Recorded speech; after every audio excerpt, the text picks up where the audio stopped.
Hello. Thank you so much for coming to the Africa Special Watch Party. This is a pretty big deal. Back in December is when we started talking about the Africa Special. Charles started teasing us with it, and it's finally here. Today is the Africa Special. We have about 12 minutes. I apologize for being late. I had to just set up a bunch of stuff, and it took much longer than I anticipated.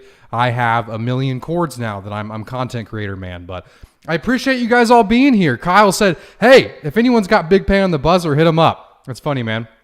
Celio, Matthew, for the love of noise, Hackham, John Smith, Kyle, Cameron, Bjorn, Hackham.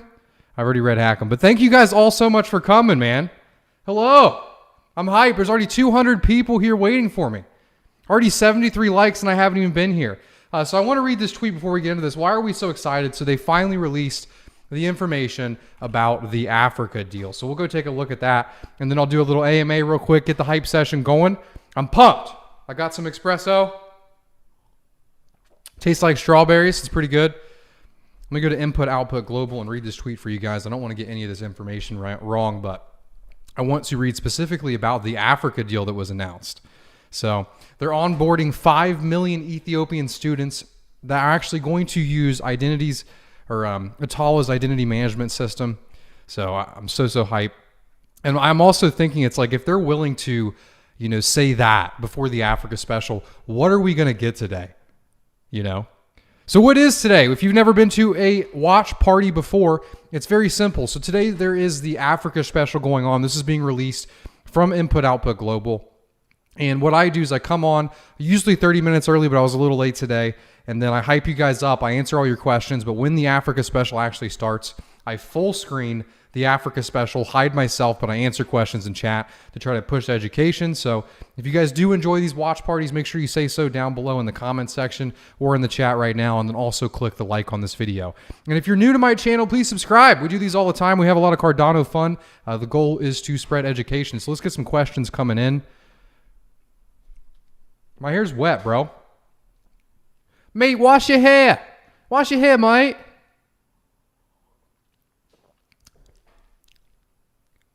Hey, Ada Planet. Why does news always dump the price? It's that old classic saying, man. It's buy the rumor, sell the news. But we're not here for price today. We're here for Africa.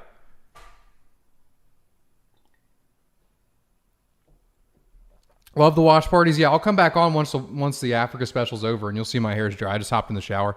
I went to, this morning's been a big morning. Went to the sauna. I'm in Florida now. Life's good. Life's good. Sunny, warm, sunny Florida. Well, yeah, I'm happy to be here, man. Happy for today. Get some good questions coming in. We got about 9 minutes before we start, so. Yeah, my hair was washed about an hour ago. Your hair's longer than mine, dude. Screw you. Need to cut mine, man. Honestly. Big payday. All right. How many of you guys are here for price? Type price in the chat if you only care about Ada's price. I'm curious. These watch parties, it's usually we get a lot of price folk. We get a lot of price folk during these.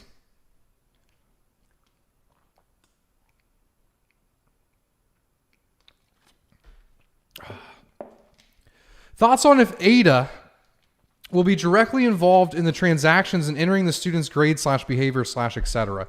That's a great question. So I don't think that transactions are going to be involved for entering the student's grades or behavior. What I think specifically is going to be involved is the identity management system through the school. And from my perspective, essentially what it's going to be is it's going to be a transaction that stores the data that is the identity for these people.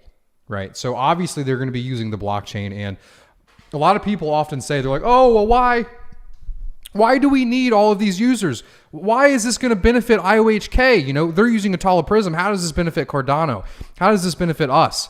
It's because they're using the blockchain. And what people don't know is the more transactions per second, the more that you earn in staking rewards. So if you're just here for money, which I'm sure a lot of you are, not all of you, of course. I know a lot of you are here for Cardano, but you actually earn more money on your staking rewards because more people are using the system. And that's what's so cool about people building businesses on Cardano is Bloom, for example. I mean, we do a lot of transactions, and we have done a lot of transactions. So, my business's success actually benefits the chain, and other people's business's success actually benefits the chain, because more usability is more staking rewards for everyone in the system, right? So it's pretty awesome. It's pretty awesome in my opinion. So that's why I hope we all get this mentality, and I hope we realize that over time, we should help each other out. We should be proud of each other for building businesses, for doing well. Because in the past, specifically with Bloom and my Stakepool, we got a lot of shit for doing well, for doing good. And I think that it's good when everyone does good, So I'm happy that IOG is using Atala Prism to bring users to Cardano, to introduce more people to the system, and also to make a little bit more money for themselves. Because there's nothing wrong with that. When you provide value in this world, you get value back, and that's okay, right? And it helps us all, which is pretty cool. But there's a lot of you here, 500 people here. Today is the Africa Special Watch Party. I'm expecting a lot of great announcements for Cardano today, so if you guys could, I'd appreciate it if you would like this video. I do have hairy armpits. I think it would be weird if I didn't, to be honest with you.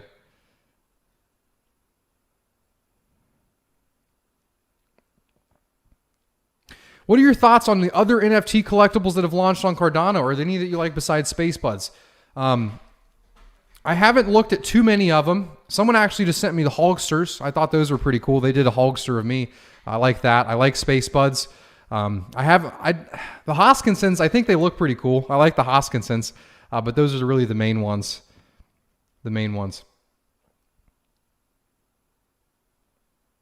Thank you so much for the super chat, Don Hamilton. You're the man. I appreciate that. I think we've got one earlier, but I missed it.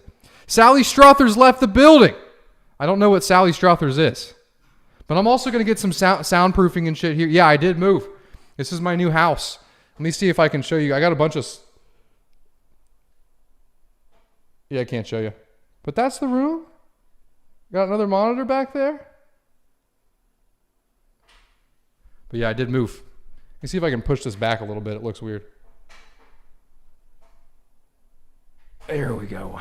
Much better. Spider on the wall. Shit. I'm in Florida. It's pretty cool, man. What time is it? We got about 5 more minutes. Let's get some good questions coming in. I like that first question. Where's the official? It's on Twitter. It's africa.cardano.org. I should probably go pull that up right now while we're chatting so we don't miss anything. But keep some good questions coming in. If you guys are excited for the watch party, I would appreciate a like on this video. What I'm going to do after this is answer your guys' questions in chat. If you're curious about anything Cardano, anything Africa, just feel free to comment in the chat and I will answer your question down below.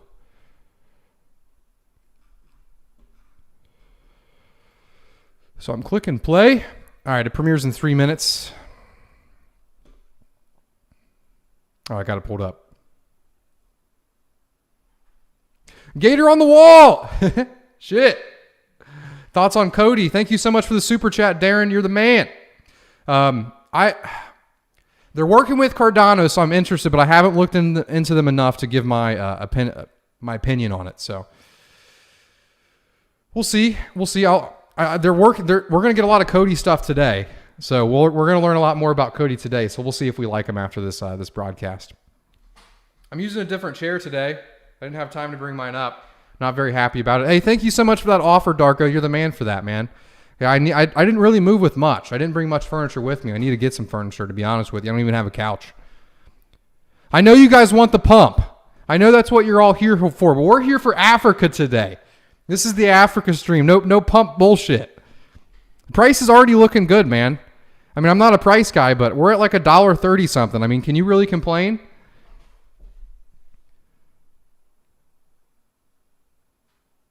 What do you think we will see from the Cody/AdaPay in the special? I heard they were filming a segment. Yeah, I'm interested. So AdaPay, for you guys who haven't heard about it, and this is what Cody's working on, AdaPay is a way for businesses to accept ADA as payment. I mean, obviously, AdaPay, which is very important.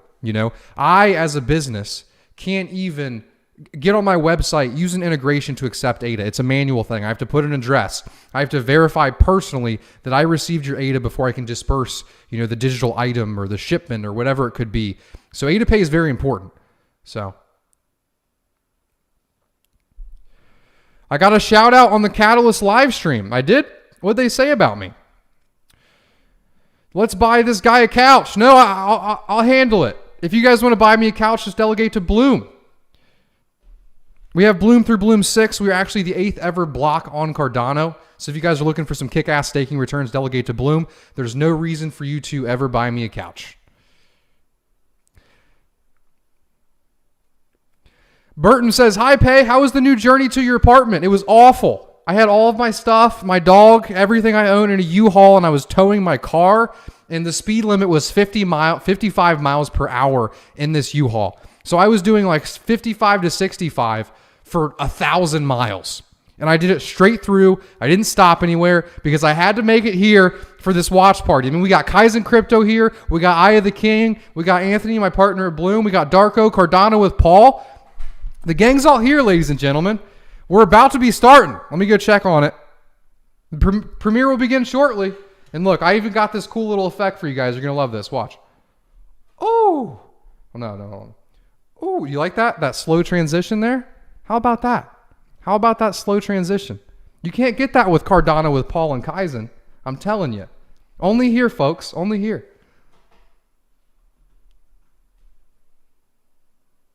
I did stop to get gas, but I didn't stop to sleep is what I meant. 60 seconds. Hell yeah. Are you a Cardano millionaire? No, I don't have $1 million in ADA. Hey, Pay, best wishes to you and all the viewers. Best wishes to you, Mach 2. I appreciate you swinging by today. The gang's all assembled. We really all are here. I'm too hyped. Let me go check on it. Still hasn't started yet. Get some more good questions coming in. I'll be here at the end too. So if you guys want to stay for the very end, we'll do a little closeout, a little 15, 20 minute AMA at the very end. Talk about what we saw today. I'm hyped. We've already heard about 5 million users in Ethiopia. What else can today bring for us? Hello from Florida. I'm in Florida this time. I usually say hello from Ohio. There's 730 people here and only 216 likes. If you guys could, I'd really appreciate it if you click the like button on this video. Let's get them numbers up, ladies and gentlemen. It's an ADA party. Hell yeah. Kiran says, I'm so hyped for this. Dude, I'm so hyped too. Graham said, hello, Pay from Devon, England. Hello, man. Hello. But dude, we got 2 minutes. We'll go to the countdown. Woo! All right. While we're counting down, I'll go ahead and do something. We can screen capture, monitor capture, desktop 1. Hit that boy. Drag him down. Look at that. I'm a magician.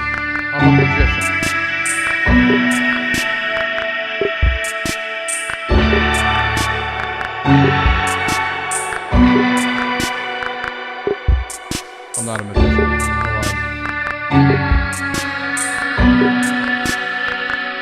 There we go. How about that? All right, let's see the chat. Let's go! Dude, hell yeah. I'm so hyped. You guys are all so hyped with me, man. It's so funny. I want to see what Kaizen and what Cardano with Paul said back to my joke earlier. I thought it was funny. I might have missed it.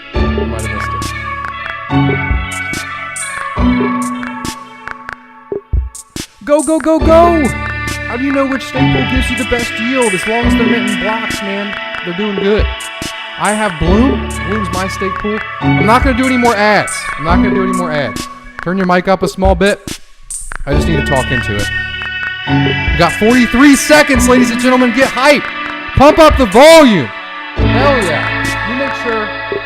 Let me make sure you guys can hear this. Oh, I need to make sure I can hear this. I need to hear the headphones, boys.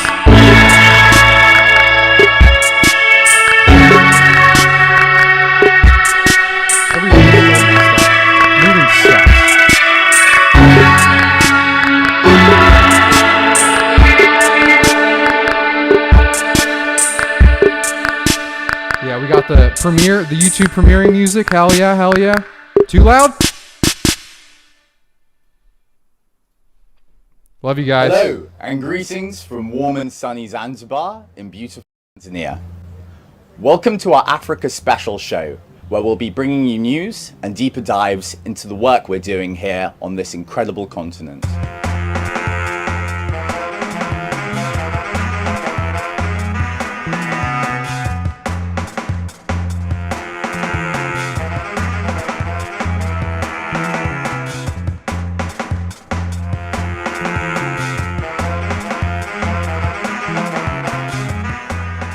Hello indeed, and thank you, John. And in place of this month's Cardano 360, we're delighted to be bringing you a unique and much awaited Africa special.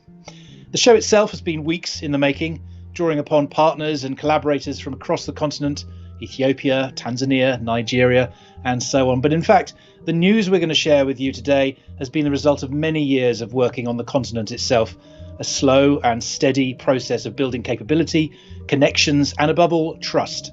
As much as we're looking forward to the future, the focus for this show is on the here and now. What's happening, what's being built, what's being delivered. So coming up in today's show, we'll be sharing more information on our new partnership with the government of Ethiopia, announced this week, in what we believe is the biggest public blockchain deal ever. We'll have an exclusive interview with a government minister driving blockchain adoption and innovation in the country, and hear more about the solution that we're deploying. We'll also have another exciting announcement today about a second major partnership in Africa, this time centred in Tanzania, to roll out mobile internet connectivity, digital identity and financial empowerment to rural communities across Africa. In the show, we'll meet some members of our African community and update you on a partnership helping us build out centres for innovation and entrepreneurship across Africa. The Cardano Foundation will also announce a brand new collab with Coty and one of the world's leading charities. And we'll be joined by Emergo to give their perspective on the commercial opportunities for a vibrant, youthful economy. Last but not least, we'll close with a fascinating panel session with Charles, Jerry, our Chief Commercial Officer, Danelle Patel and John O'Connor on what the tech future might hold for Africa, moderated by veteran Financial Times Africa journalist David Pilling. But before we head back over to Africa, let's begin in Colorado. Hi, this is Charles Hoskinson from warm, sunny Colorado. Thank you all for coming to the Africa Special. This is one of my favorite events, and I think it's perhaps one of the greatest moments in my career as the CEO of Input Output. I started my company in February of 2015 with a dream of delivering economic identity to those who don't have it. The reality is the world lives still in two different configurations, one for the developed and one for the developing. In the developed world, there are many things we take for granted. The fact that it's easy for us to have an identity, passports, driver's licenses. It's easy for us to travel. It's easy for us to prove our creditworthiness and get credentials. It's easy for us to borrow money, get insurance, and to process payments. For example, if someone does a service for you, you can Venmo them something. You can send them a PayPal transaction. We take this for granted, and for the most part, it's part of our daily lives, just like breathing or drinking water. But when you live in the developing world, it's a very different prospect. It's very difficult to globalize. It's difficult to prove claims, whether you're producing something with fair trade or in a sustainable way. It's difficult for people to receive money and send money. These remittance transactions on average carry an 8 to 15% fee. When a person wants to borrow money, if it's even possible, these microfinance transactions can have interest rates as high as 85%, according to the World Bank. And the reason this exists is not because of avarice or because of racism or some unpronounced evil in the global order. Rather, it's because of systems. Some countries enjoy systems that are structurally superior to other systems. And the problem is that the legacy systems that we have are fundamentally incompatible with total globalization without admitting total centralization behind one standard, such as the American way or the Chinese way. The world is beyond that. This is no longer the 20th century. This is the 21st century. A century with the iPhone, a century with the internet, a century where information moves instantaneously. And as a consequence, we have a better way of governing the world order. We no longer need central entities. We no longer need central governments. Just like the internet, the things that can process our payments, our contractual relationships, hoist up our identity, our property, and permit the gears of commerce to work, can be done through the very same technology that has enabled innovations like Bitcoin, Ethereum, and Cardano. I started my company in 2015 with a first principles approach. We started with science. We built labs all throughout the world, hiring dozens of PhDs, and we wrote over 100 papers, many of which have been processed through the wonderful crucible of peer review. And citation after citation later, conference after conference later, journal after journal later, we've built out a corpus of scientific knowledge that has allowed us to understand how to build systems that can scale not just to millions, but inevitably to billions of users, and preserve a fundamental truth that we are all equal, and we all deserve access to the same marketplaces. Whether you're Bill Gates or the shepherd from Senegal, you should receive equal treatment and consideration and be given equal access to markets, and allow merit to be the differentiator, not geography or genetics. As a consequence of these years of effort and time that we've put in, we have been able to build great protocols like Cardano. And this special is not about aspirations. It's not about promises. This special is about delivery.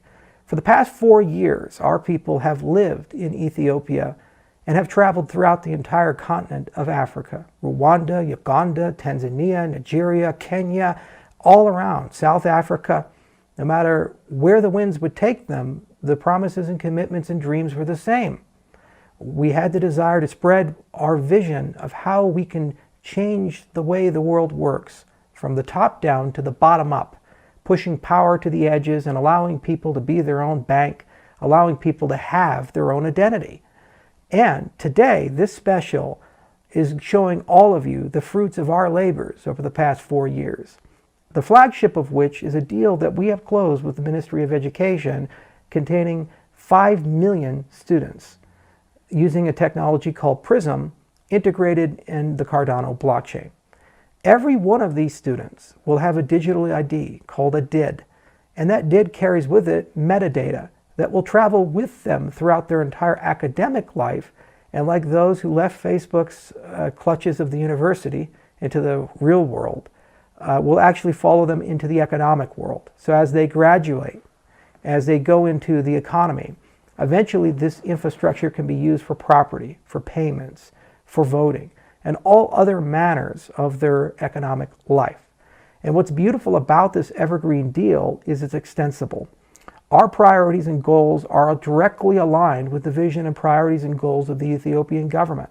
In a recently published doctrine of Ethiopia 2025, there was a bold vision to digitize the country on 4 pillars, the first of which was a national ID system. It is our belief that the work we have done here with PRISM and Cardano for these 5 million students will inevitably grow to be an inspiration and perhaps the system for 107 million Ethiopians, allowing them for the first time to globalize on equal terms with the United States, the European Union, China, and other modern developed economies. In addition to this system goes far beyond just identity. Our belief is that it can be used to help people procure jobs, to help people prove their skills, because the system can verify credentials, the system can verify certificates, the system can be used for a litany of activities which are required for people to understand who are credible actors to deal with and who have earned the right to have a job. Now, that's just Ethiopia. This special also includes our partners in Tanzania, the World Mobile, and partners throughout the continent. And each and every one of them have hopes and dreams about how to apply this technology. The magic of Cardano is, like Bitcoin before it, it's permissionless. It does not require someone to register or license something. It does not require someone to ask to use it. Rather, it's an open platform. And while these deals were spearheaded by Input Output Global and our partners, they serve as an inspiration for countless thousands of entrepreneurs throughout the continent to realize their dreams, their businesses, whether it be a decentralized Uber, whether it be securitizing a small company, whether it be a completely new way of representing resources and trade and commerce. It's an open piece of infrastructure accessible to all, for all, throughout the continent to be able to realize their dreams. Our industry's brought a lot of really cool innovations. NFTs, DeFi, STOs, ICOs, and all of these things, for the most part, have been based upon promises of a new world. I believe over the next 5 years, as this technology rolls across all of Africa and many other places in the world, such as Southeast Asia, Central Asia, Eastern Europe, that these promises can be transformed into completely new business models. All of these things are possible with the technology we've constructed, built with formal methods and advanced languages like Haskell for everyone, and validated by peer review. So thank you so much for coming. Thank you so much for listening. And I love this celebration of what has been done, and I'm looking to the future. I hope to make this an annual event. Cheers. Hopefully now you've started to build a better understanding of IO's vision and commitment to the region. Education and the nation's development go hand in hand. Education brings benefits like improving the economic and financial lifestyle of its citizens and determining the prospects of future generations. That's why this next partnership has been such a priority for our team here.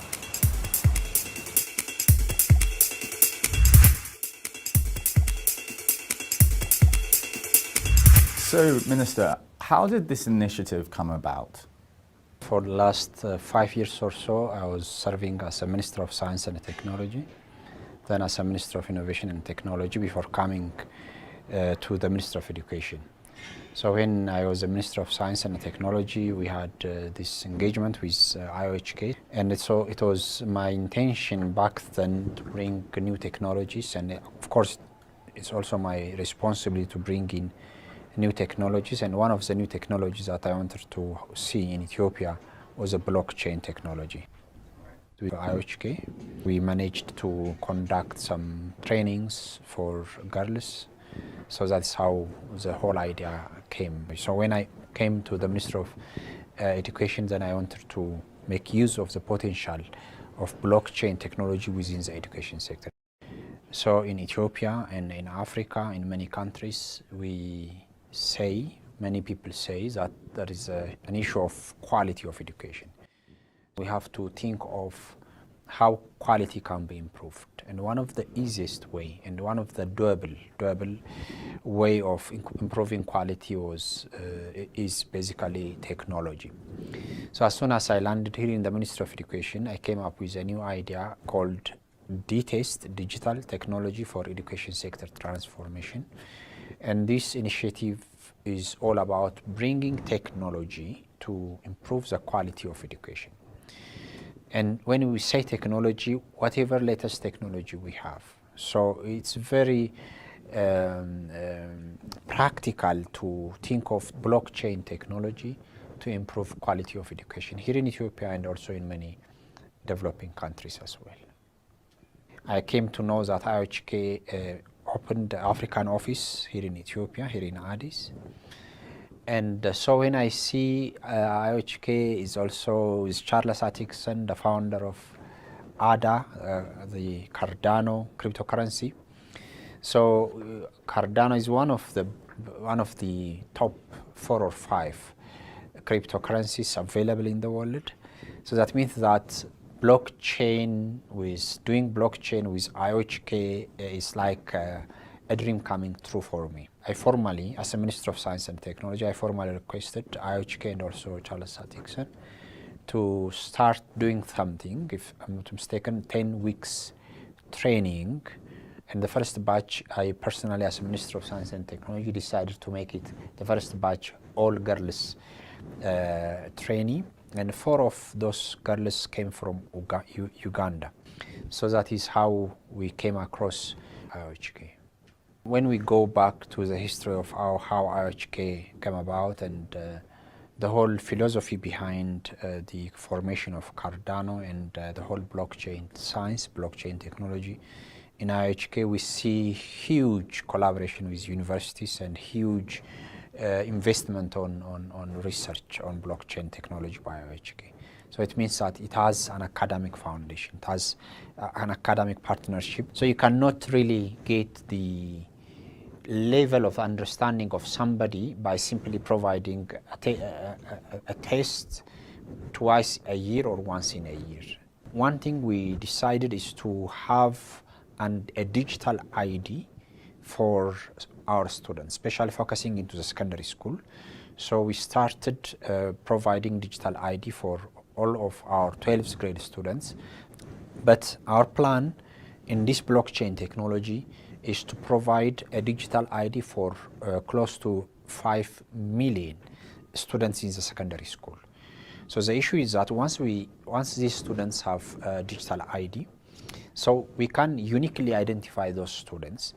So once we are able to uniquely identify, then we have to have a system by which every performance of that students be captured online, real, live, so that we know how good that student is in terms of mathematics, in terms of physics, and so on. We need to capture the whole performance, engagement of that students with his subjects, with his teachers, with his peers, and so on and so on. So this can be done only with blockchain. Nothing, I don't think other technologies are able to really perform that level of analytics, that level of accuracy, and that level of privacy as well, and that level of security as well. So for that reason, blockchain is only a technology I imagine would address those concerns I have. And so the volume is that the first deployment is around 5 million. That is the scale of the project, but that's the first phase of deployment. But through time, maybe over the coming 5 years or so, we also want to extend or scale up into the mid-secondary school, grade 7 and grade 8, and to the lower primary schools as well. But within the coming 1 year, 2 years time, especially the first 1 year time, our plan is to deploy blockchain performance analytics, blockchain-based monitoring of intellect, knowledge. And I think blockchain deployment in education sector, this makes the biggest I ever come across, and this makes Ethiopia the biggest user of blockchain technology in the education sector. Here now in Ethiopia, we have more than 27 million students, and as I said, we have close to 5 million secondary school students and 700,000 teachers. With this technology, I would know all of my students, their strengths, their weakness, all of my teachers, their weakness, their strengths. Whether we like it or not, we are in the fourth industrial revolution. The fourth industrial revolution is digitalization. So digitalization means if you are not part of the digitalization, then you are left aside. You will not catch up with the progress of technology. So this is not only in the education sector, in every sector. So digitalization is a foundation of where we are now as fourth industrial revolution. So there is no way we would be able to do things, or we would be successful without making life digitalized. So we can see blockchain technology is engulfing whatever digital technology we are having. Financial technology is becoming very dominant user for blockchain technology. And now education sector coming in, health sector coming in, transportation sector coming in. So I don't see in the near future, I don't see any competing technology other than blockchain technology. That's why I decided to bring blockchain technology into the education sector. If blockchain technology is successful in financial sector, then surely it will be successful in all sectors for it. So, some 5 million students onboarded onto the Cardano blockchain, and this is just the beginning in a nation committed to using blockchain to transform and digitalize its economy, from education to agriculture, manufacturing, and more. Now, at the heart of this is Atala Prism, a decentralized identity solution developed by Input Output for Cardano. Let's hear more about the Atala vision from one of its key architects, Chief Product Officer Danel Patel, and more details on the integration underway in Ethiopia.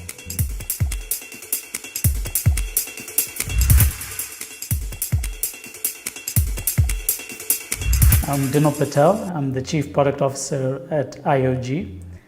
I'm originally from Zambia. I studied in South Africa, and I'm really blessed to be working with a talented group of engineers and academics to build solutions that will work for my home country and also the rest of Africa. So in developed markets, we really take identity for granted, but identity is really core to accessing a host of services. So whether you want to apply for a loan or apply for insurance, you need to have your identity. Cardano is an open platform that seeks to provide economic identity for the billions of people who lack it by enabling decentralized applications for identity, value, and governance. Atala Prism is a decentralized identity solution that's really bringing the users that will consume those services built on Cardano. So it's really that simple. Atala Prism is an open identity system that is key for financial inclusion.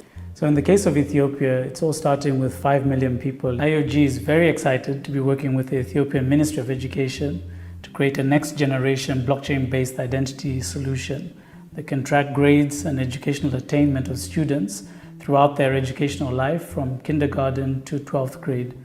There'll be a number of applications built, including a web-based application that will allow the MOE and the educational institutions to manage students throughout their educational life. Schools can easily view student details and see all credentials that have been issued to them or received from them. The MOE and all educational entities will be able to easily create and issue credentials to any group of students. Schools will also be able to easily monitor attendance.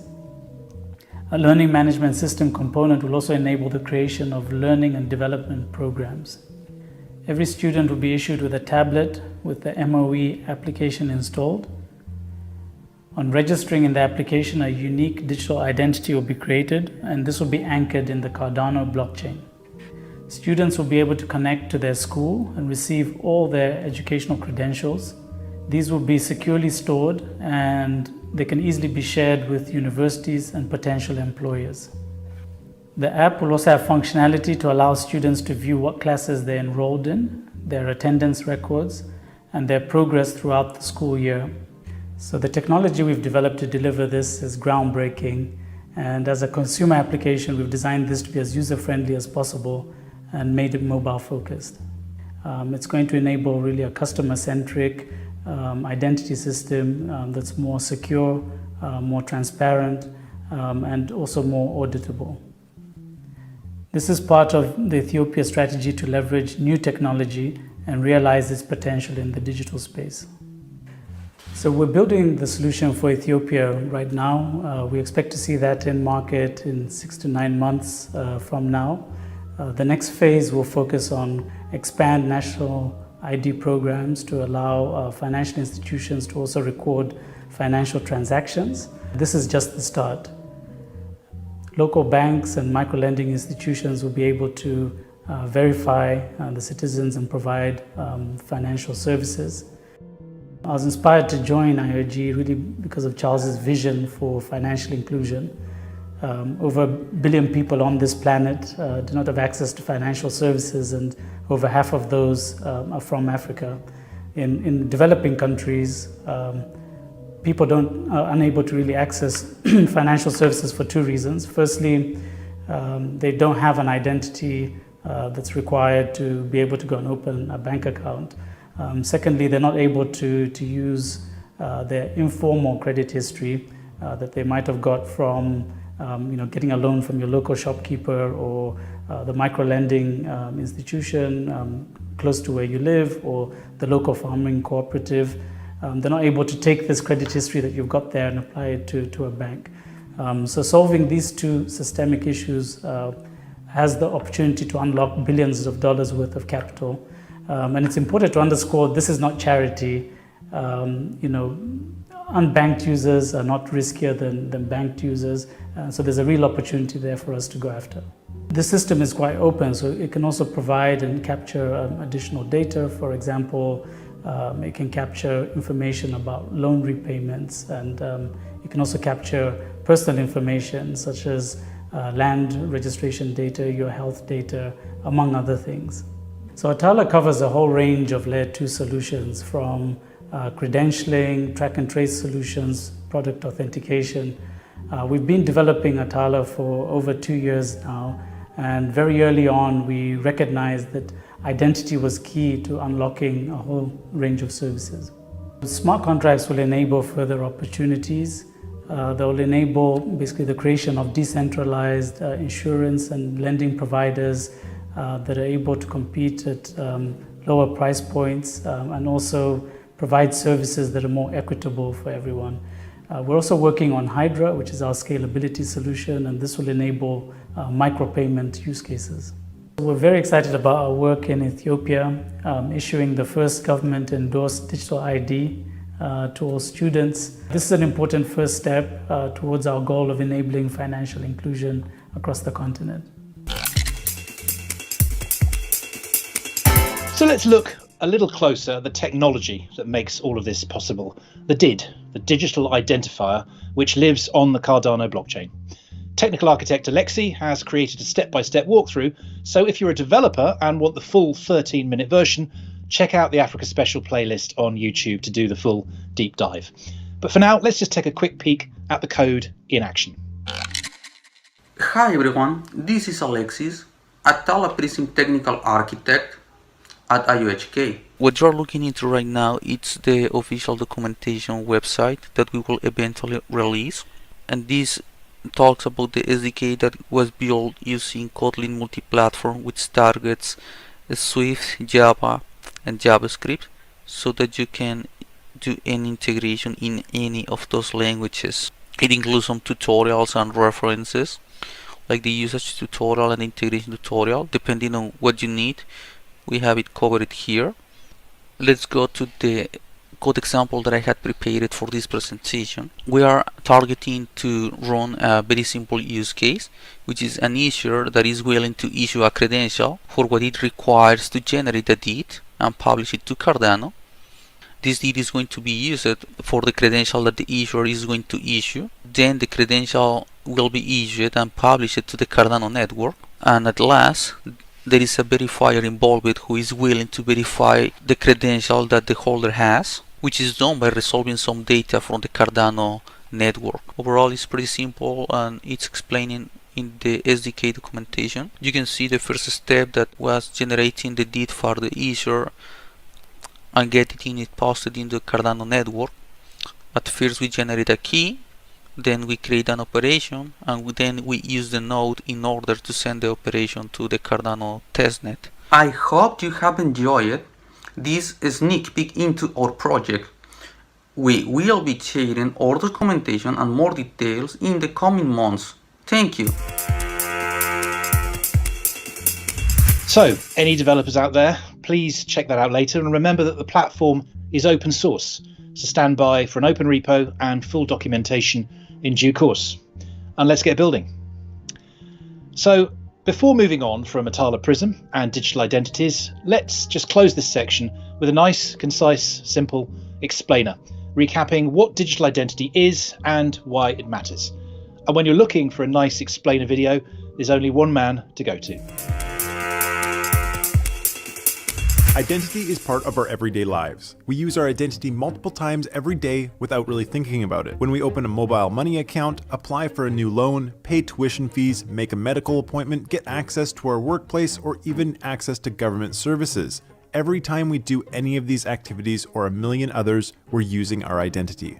Mobile technology has transformed our world and continues to. From high-end smartphones in developed economies through to simpler devices in developing ones, mobiles have become a part of our everyday life. And because of the rapid evolution in digital infrastructure and connectivity, we are now on the verge of transitioning from a pre-internet way of doing things into a new era of managing our identities online, and that brings up the question, what does transitioning to a digital world look like?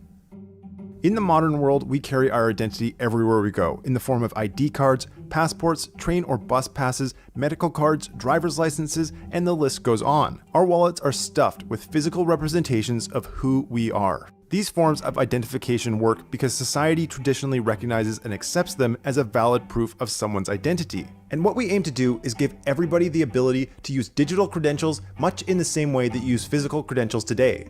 We are building a way to enable digital trust, and this is where Atala Prism comes in. Much like how we store our credit and ID cards in our wallets, Atala Prism is like a mobile wallet for all your important documents, like government ID, diplomas, health insurance, vouchers, and more that will allow you to own, control, and share these verified credentials independently to any organization, agency, or institution at any time. Just like the framework that currently exists to validate physical credentials, digital identities need a set of standards to validate the authenticity of a digital identifier. When it comes to your digital identity, the decentralized identifier and the verified credentials standards allow you to easily prove who you are in a common format that is widely accepted and recognized, all while keeping your actual identity and personal information safe and secure, and cutting out any middleman. And you might be familiar with the ability to log into third-party services or apps using your Google or Facebook account. And Atala Prism will allow you to do something very similar, but instead of using an account owned by somebody else, you have total control and ownership over what information is shared. And even better, all of your digital identities are stored on your smartphone, which offers greater security and portability. And now let's take a look at how this all works.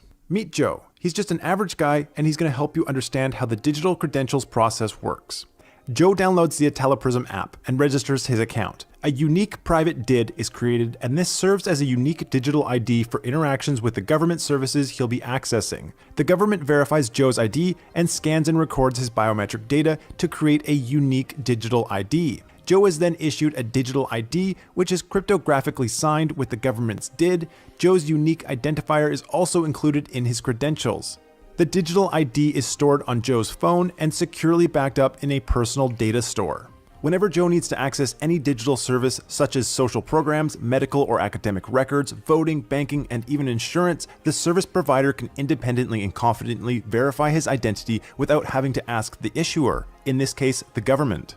Websites, apps, or possible employers can all check that Joe's credentials are valid and provide the requested service. So, what makes a decentralized identity secure and trustworthy? In one word, cryptography.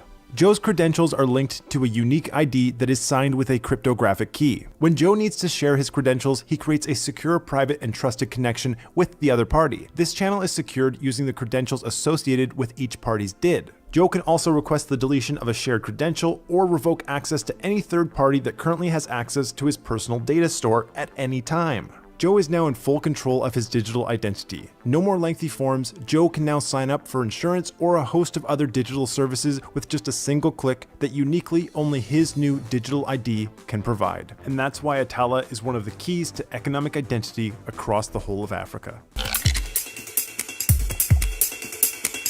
An autonomous, decentralized network, operating at low cost, connecting and empowering communities, financed by Stakepools.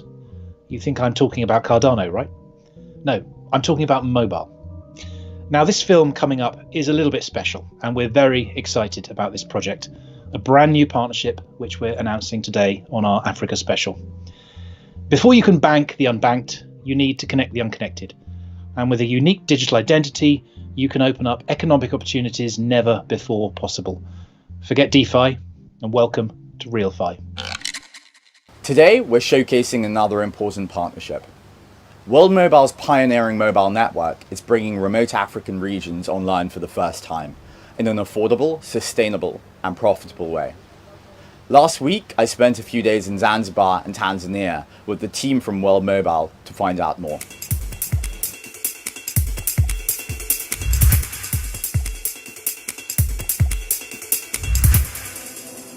Half the world can't speak to the other half. Half the world can't communicate. This is unacceptable. Our vision was to connect as many people as possible. We're saying we want to go after the unconnected, and it is actually feasible. You're going to see the potential of Africa unlocked with the average age of 19.7 years old. This is going to change the face of the planet as we know today. It's beyond the butterfly effect. This is the effect of connection, the effect of connection.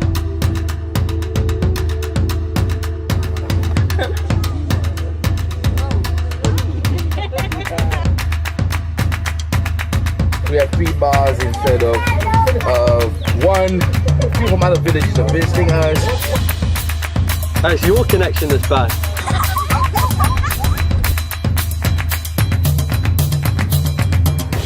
I'm just on my way to Bole Airport, on my way out to see the World Mobile team in Zanzibar, which will be their first rollout location this year. See what they've achieved in the last 2 years.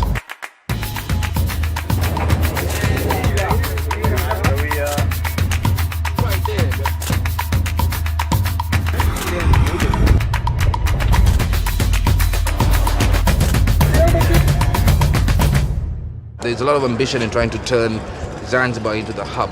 Sure. As it was before, 200+ years ago, it was the hub where everything came here and then was distributed onto the mainland. Or from the mainland, everything came to Zanzibar and then it went out to the world.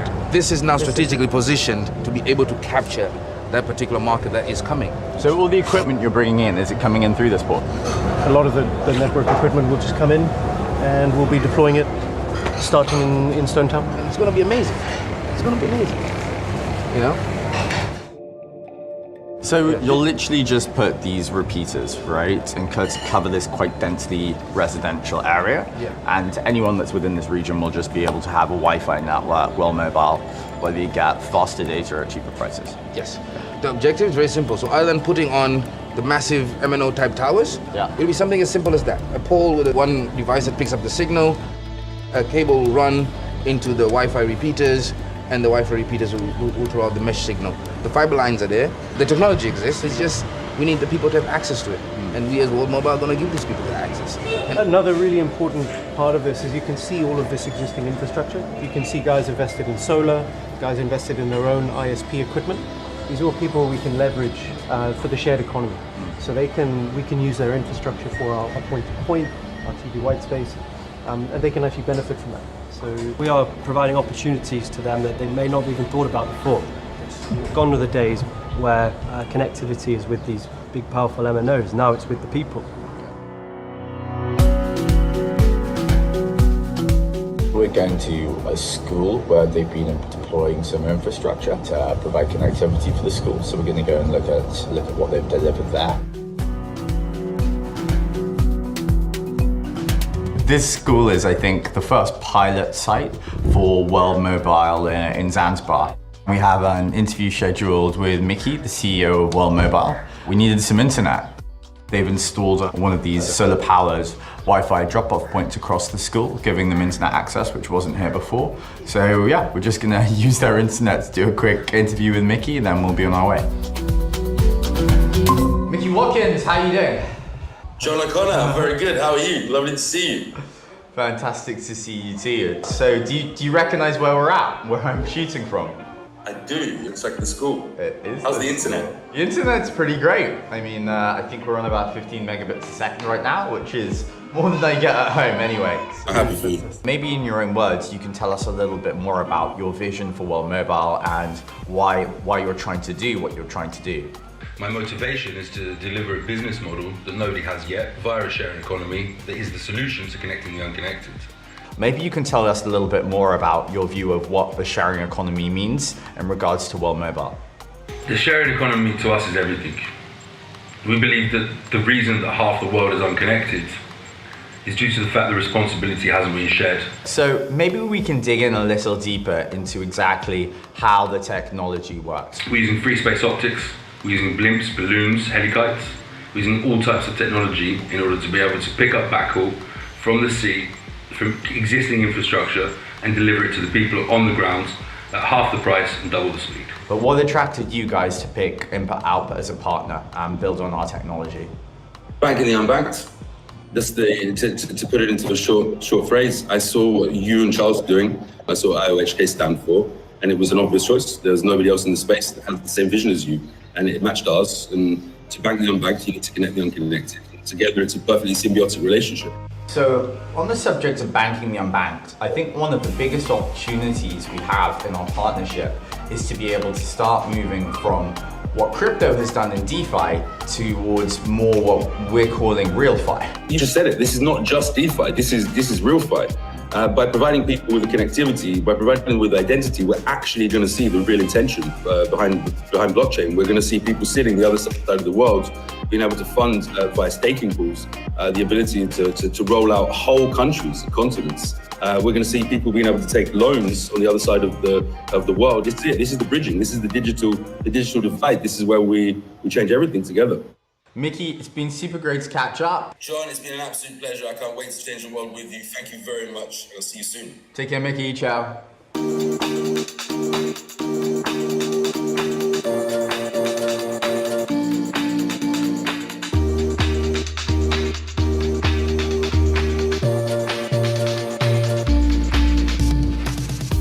So we've got this model, right, of being able to expand into potentially rural areas which have been left out by traditional telcos. And we'd like to make sure that people are incentivized to expand this network. Explain how this would work to me when we're talking about giving lower cost internet access to those regions which have been underserved. And explain also how this fits in with the solar model which you guys have talked about. Solar is just a way to create energy where there's no grid. You need a battery, you need a solar power, and you work backwards from there. So we know that our node is consuming very little power. I mean, 20, maybe 50 watts at the peak of usage. So that you really don't need a lot of energy. New light that makes power. One outside here, one actually in the store. See that? Like daytime. Almost every single major highway in Zanzibar has a fiber network deployed on it, so that's one. We can do point-to-point, which is like two devices talking off towers. Do free space optics, TV white space, you can do normal free band. These are all within the realms of regulation. But then you have this element of the villages or the places where there's no fiber. Point-to-point becomes next to impossible, but the nearest tower is probably like 50, 60 miles away. So you have VSAT. That VSAT is talking back to our hub. Technology that you deploy is just cheaper.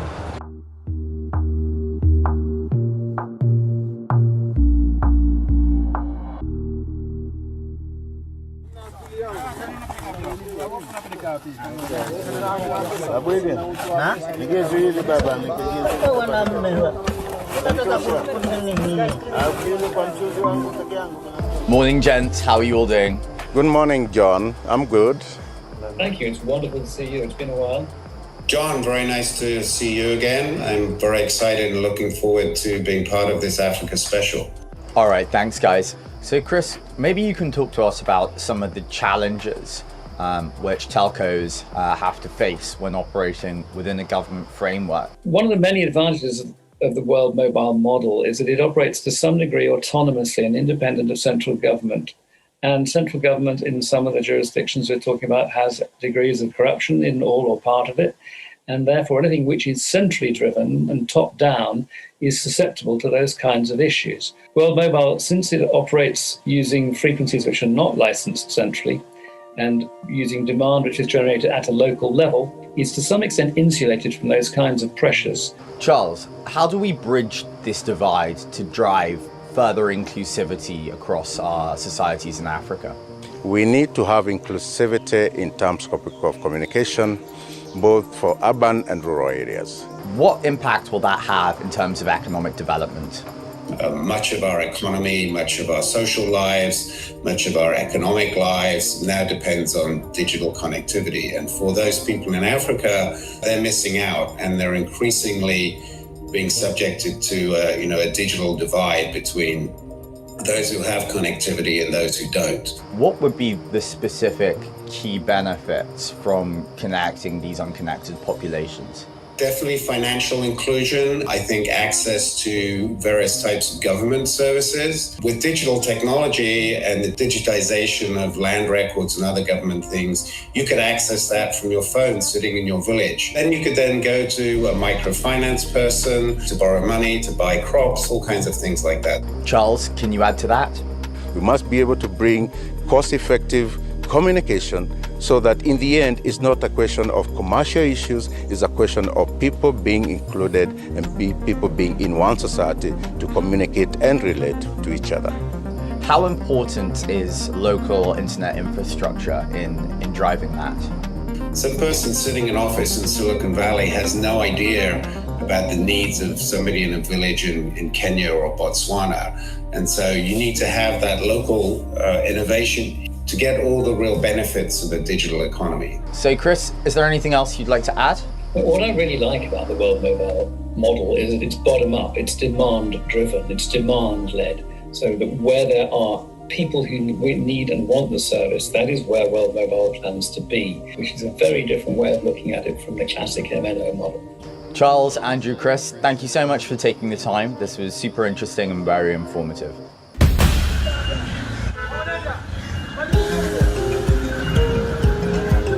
Today, we want to probably visit his campus, see the labs, the facilities, focus on the ICT guys and see what capabilities they have and how we, one way or another, can participate in the enhancement of the education system.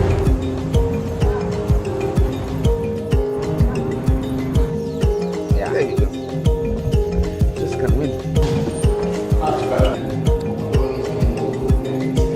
I think something which would be very interesting as a partnership would be for the university to issue digital degree certificates on our blockchain. Blockchain is a new thing to you, to us. I mean, one day you'll see Zanzibar, they're talking about blockchain, you'll be the first one. You really want to make sure that it's not just training, that there's like an actual practical component to it. So as these guys are providing the connectivity, we would like there to be a Zanzibarian contingent that can basically program applications for their product, right? Yeah. And this is where the idea of a lab comes in, right? You've got a sustainable model for it. So it's not a one-off course, it happens every 6 months or it happens every year. These things aren't easy to do, they are expensive, they take a lot of time. Because we come with ideas, but we need to grow with that ideas. Then we can make communication with you to help us, how we can adopt that blockchain technologies to our curriculum also, I mean, through the universities. I think it's better to discuss the modality, how we are going about. Definitely we need to have tight collaboration with us, maybe MOU or whatever. It's definitely something that we'd be happy to discuss.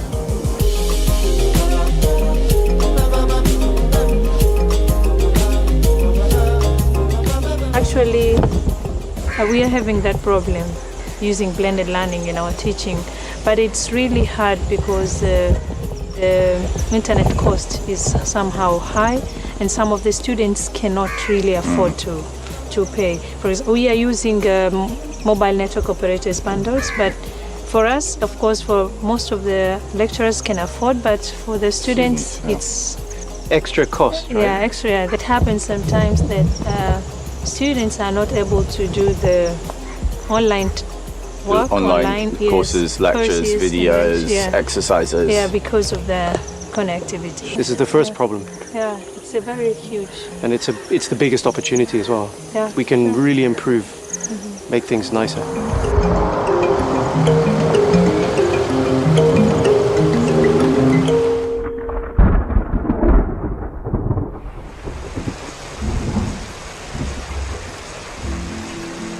As a lawyer and as a representative of the people, I think it's important that everybody has access to information, and connectivity fits in perfectly with that. I'm a bridge between the government and the people. So whatever decisions have been made by the government, queries, then I take them to the other side, and then whatever it is. I represent women and children. A lot of times you have women that have either issues or things that they're already doing, productions that they're already doing, but nobody knows about these things. Connectivity allows other women to inspire the women to get connected, learn what other women are doing, and also getting to know what they can also learn based on what other women are doing. When I was starting my business, I learned everything that I learned online. I reached out to other people that were making similar products. That's how I found out my information and how I got to make chocolate as I do today. So connectivity to me is priceless. Having access to loan and these others will be a lot easier on your device where you are. You don't have to actually move from one area to the next. And that's the perfect synergy between bringing the connectivity to a school and helping them create this lab that we're talking about. Yes. So imagine now they don't have to go all the way to Dar es Salaam from, yes. Kigoma yes. or something. Yes. They can go to the local school, and that lab should have all the tools to allow them to do things like, get meter, pay tax, apply for any government license that anybody needs to do some work. Yes. As any other person, to have information is power, to be connected to other people, to be connected to the world, not just where you are or people you know. It's priceless.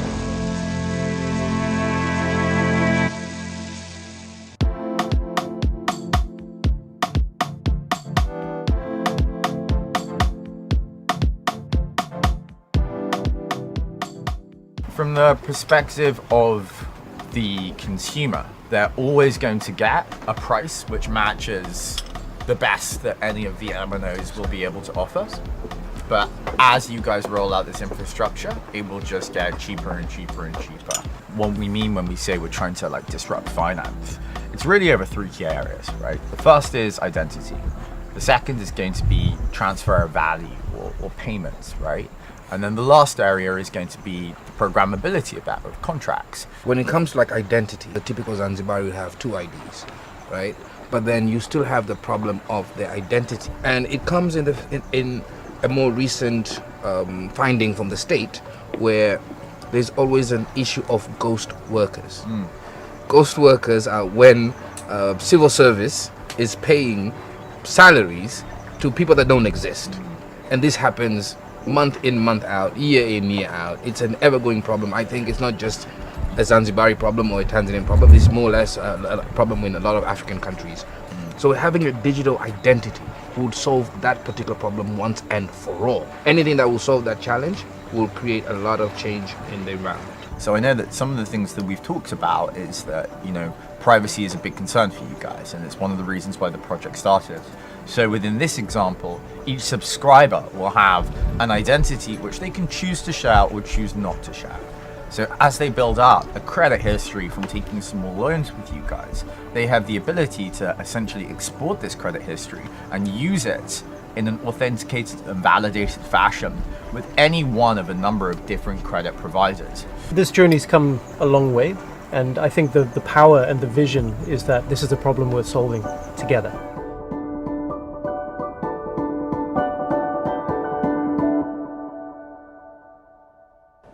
The internet is, I think, one of the most addictive things that mankind has ever created for themselves.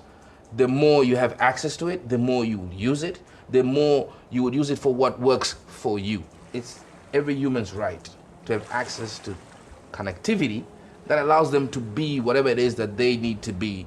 I get literally hundreds of these cold emails on LinkedIn or whatever. But when I saw, quite a nascent idea from you guys about a scalable economic model to be able to deliver internet and connectivity cheaper than any of the current MNOs and Airtels and MTNs, that's exciting, right? All of you guys have such in-depth experience and knowledge about the industry. You with your batteries supplying the telco towers here, you guys with minutes across the world, you RJ with actual experience of having a license in Tanzania and doing this kind of stuff before. You guys have come up with something innovative, and that spoke to me. How this whole thing works, again, it's a combination of the 3 different elements. The element of the blockchain, the element of the power, and the element of the connectivity. Each one of those segments independently can match anything that we can be put against in the world. One of the things which really attracted me to your project was that you'd understood a truth about the telecoms industry and were trying to solve this one particular problem. And I could see how blockchain would enable that to maybe go to the next level. The only thing I would say, it's more fundamental. It's not like we fixed a problem in telecom. We found a problem in humanity, in civilization, where half of the world has been left offline and they don't have any opportunity to speak to the other half of the world. We've taken off-the-shelf products that are ready available. The big companies like Microsoft, Facebook, Google, and others have invested billions of dollars in developing equipment that really works, that can be deployed at a fraction of the cost that MNOs are using their business models to connect people with. And we're taking the last mile connectivity to the people that really need it and unlocking them and allowing them to connect up to the rest of the world.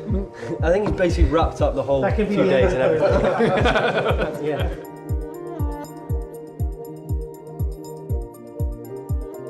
This is a reboot of the system. This is not a revolution. Connecting the unconnected is the first step. Second step is banking the unbanked. This is much bigger than the existing $3 trillion industry. What you have to understand is the business is not interconnectivity, nor is it the access. The business is what you do once everybody's got this access. So in order to bank the unbanked, of which there's 3 billion people, first you need to connect the unconnected, and then you need to give them digital ID. Once you've given them digital ID, then you can begin to offer them financial services. This is where the innovation will come in. Then you'll see explosive growth on the African continent and beyond. Once you sow the seed, it will grow exponentially itself. We did this because we can. We did this because we have to. We did this because half the world has been left offline. We know what works. We know how to do it. The winner will be the people on the ground. And that's why the sharing economy is the incentive that we need to connect the unconnected. It's your choice to do what you want to do with it. This is the biggest business opportunity, whilst also solving one of the biggest problems in history.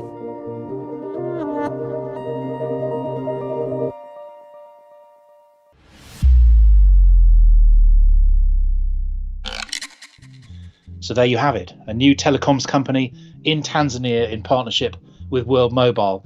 100,000 subscribers in Zanzibar by the end of the year, offering data twice as fast at half the price.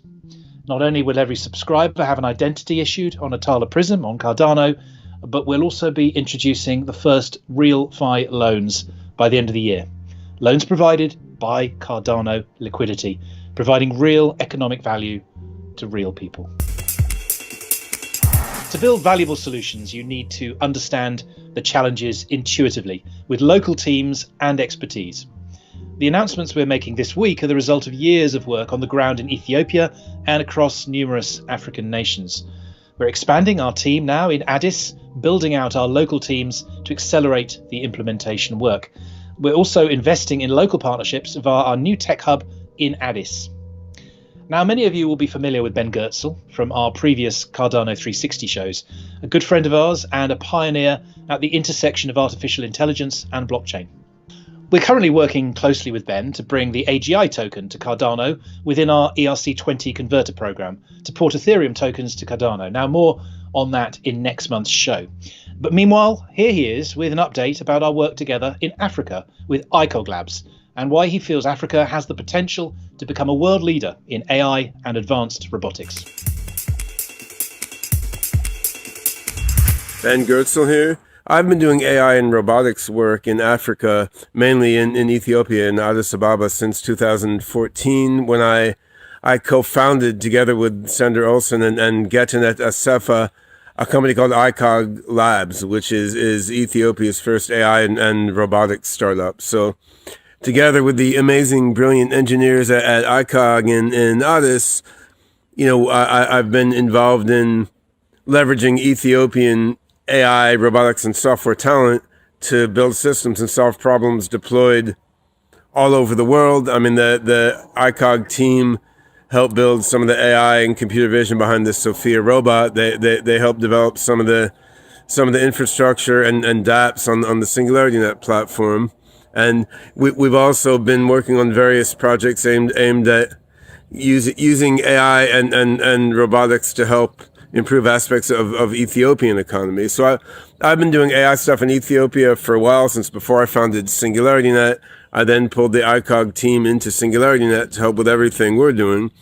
And when I met Charles Hoskinson for the first time at a conference in Hong Kong, I was amazed to find, among our many other important commonalities, we were both doing advanced technology work, not just in Africa, but in Ethiopia, not just in Ethiopia, but in Addis Ababa. And that was very cool. It was one of the many similarities between us. We were both seeing some quite overlapping opportunities there. And of course, now things are far more advanced on the Cardano side, on the SingularityNet side, and in the AI and blockchain ecosystems altogether. What we're doing in Africa with SingularityNet has advanced. What Cardano is doing in Africa has advanced since that time Charles and I first met. And now it's exciting that, IOHK, Cardano, and SingularityNet, we're all working together quite closely on various Africa opportunities. And I think it's not an entire coincidence that Charles and I have both been very interested for a long time in rolling out advanced technologies in Africa. I think there's incredible opportunity there. There's so many young people there, so many students, so many brilliant young students with a lot of energy and knowledge, looking to change and improve the world. There are astounding opportunities for technology leapfrogging in Africa, for filling the need in Africa by building advanced systems using technologies like AI and blockchain that are not rolled out that widely in the developed world. So by filling Africa's needs using advanced technologies developed by African technologists and scientists in conjunction with IOHK and SingularityNet, I mean, we can in some ways see Africa advance faster, and in some ways maybe even take the lead over the developed world. And the digital ID initiative being pursued now by IOHK and Cardano, and together with Ethiopian government, is one example of that. Some things SingularityNet has done with using machine learning for crop disease diagnosis and using humanoid robots in education in Ethiopia. These are other examples of using advanced technology to help African systems leapfrog above many things you see in the developed world. But these examples are very important, very exciting, and they just scratch the surface of what's possible. One exciting development on the more concrete level is SingularityNet and ICOG Labs Ethiopian AI team, the group of people I've been working with for quite some time now, are now sharing an office space with IOHK's Ethiopian team. So I think this is going to allow us to combine and cross-pollinate our efforts even better. And I'm extremely psyched to be working together with Charles and with the whole Cardano and IOHK team, and with the Ethiopian software and AI team at ICOG and SingularityNet that I've been working with for years. I mean, I think working together with these guys to both build the future of Africa on an advanced technology basis using AI, blockchain, and other tools, and leveraging the inventiveness and brilliance of young African scientists and technologists to help advance us faster toward singularity everywhere. I would say in many ways Africa is especially exciting, both because of the opportunities there and the level of ingenuity that you see in some of the engineers and scientists there. I think in many ways goes beyond what you find anywhere else. I mean, the complexity and in some cases adversity of the African environment breeds an inventive and energetic spirit, which is really special. I've seen this mostly in Ethiopia, but it's not just Ethiopia. I mean, there's this energy and inventiveness and youthful vigor across Africa, and I think to the extent we can leverage this, we can use AI, blockchain, and other technologies to better transform Africa as well as everywhere else. On-the-ground partnerships are key to building successful business that addresses local needs, and nowhere more so than in Africa. So we've partnered with ICE-ADIS, experts in innovation in Africa, and talked to Marcus Lemmer, based in Ethiopia's capital, about our goal of building an innovation network across the continent.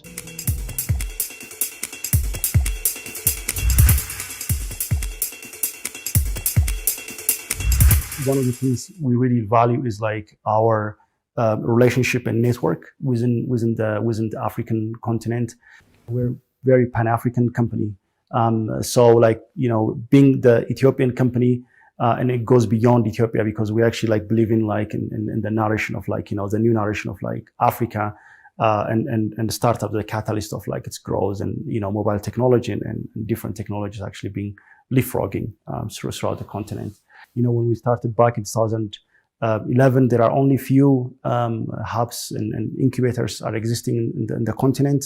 And now it's like mushrooming. Now currently we're planning to do in 5 countries, which will extend into 25 African countries. And we, as a target group, like we have 3 different target groups. So the developers are like one, and the second thing is like the entrepreneurs and the startups, and also the policymakers, because actually like this needs to be organized as one community. The first time, when we actually start this conversation with IOHK about the partnership, it comes very natural, because like we have similar value about driving innovation and technology in African continent, and then that within community-oriented approach. So it's not really top-down approach, but really like trying to work within the grassroots community of technology experts and researchers and startups. There's a very strong technical team from IOHK to help build tech products. Oftentimes we talk about like Silicon Valley, right? It's like it's just a collection of companies in one place. And I think no one really doubt about the value of like having like-minded people who are actually doers, not really talkers, bring them together. They actually always create something meaningful. A lot of this technological adaptation requires like a lot of engagement from the communities. So like the countries like that you mentioned, like in Nigeria, in Kenya, here in Ethiopia, and all the different countries like that actually like we plan to do. One of the basic things we need to do is like, where do we get like the community leaders who's gonna push technology forward, co-create like new ideas, contextual ideas within these countries.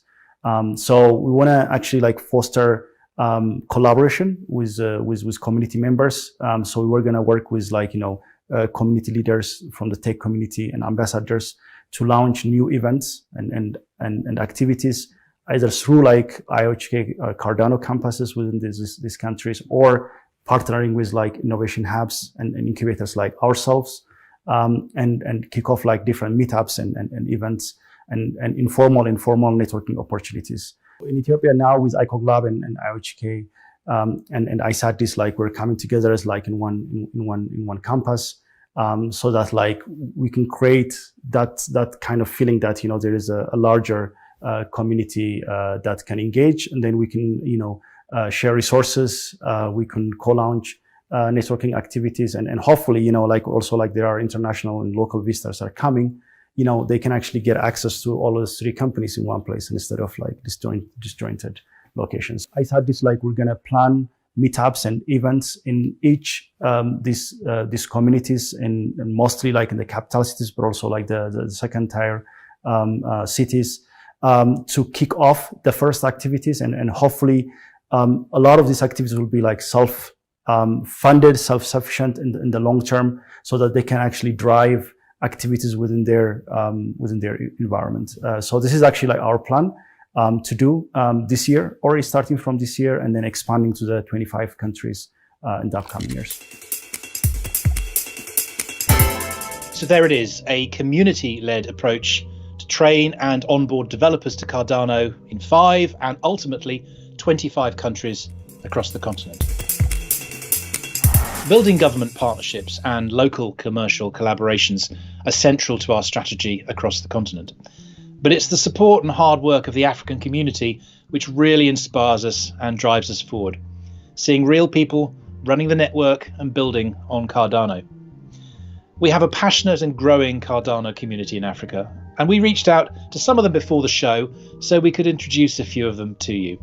Now, we don't have time for everybody to say hello today, but check out our new Africa site after the show and in the weeks ahead, where we'll be profiling this growing part of our community in Africa. Plus, some of the mission-driven pools from the diaspora doing great work, like WEQNT out of the Netherlands, but working in Kenya, Uganda, Southern Sudan to support rural communities, and Kind, who you met earlier. We'll also meet in this next clip the crew from WADA, our Project Catalyst Innovation Programme, and last but not least, hear from the unstoppable Durga Bash about our dedicated challenge to grow Africa, grow Cardano.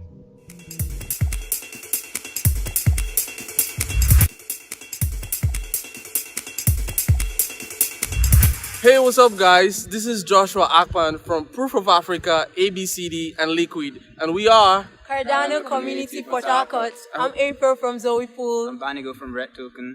Destiny from Zoe Pool. I'm Smart from Bobcats. And we are very excited about Cardano. In 2017, I found out about Bitcoin and blockchain technology.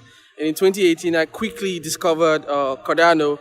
I got very intrigued about Cardano because I saw the potential it holds, mostly because I live in Africa and I could see the things that can actually be onboarded on Cardano. Example is land registry, right, which is a huge problem in Africa, especially where I stay.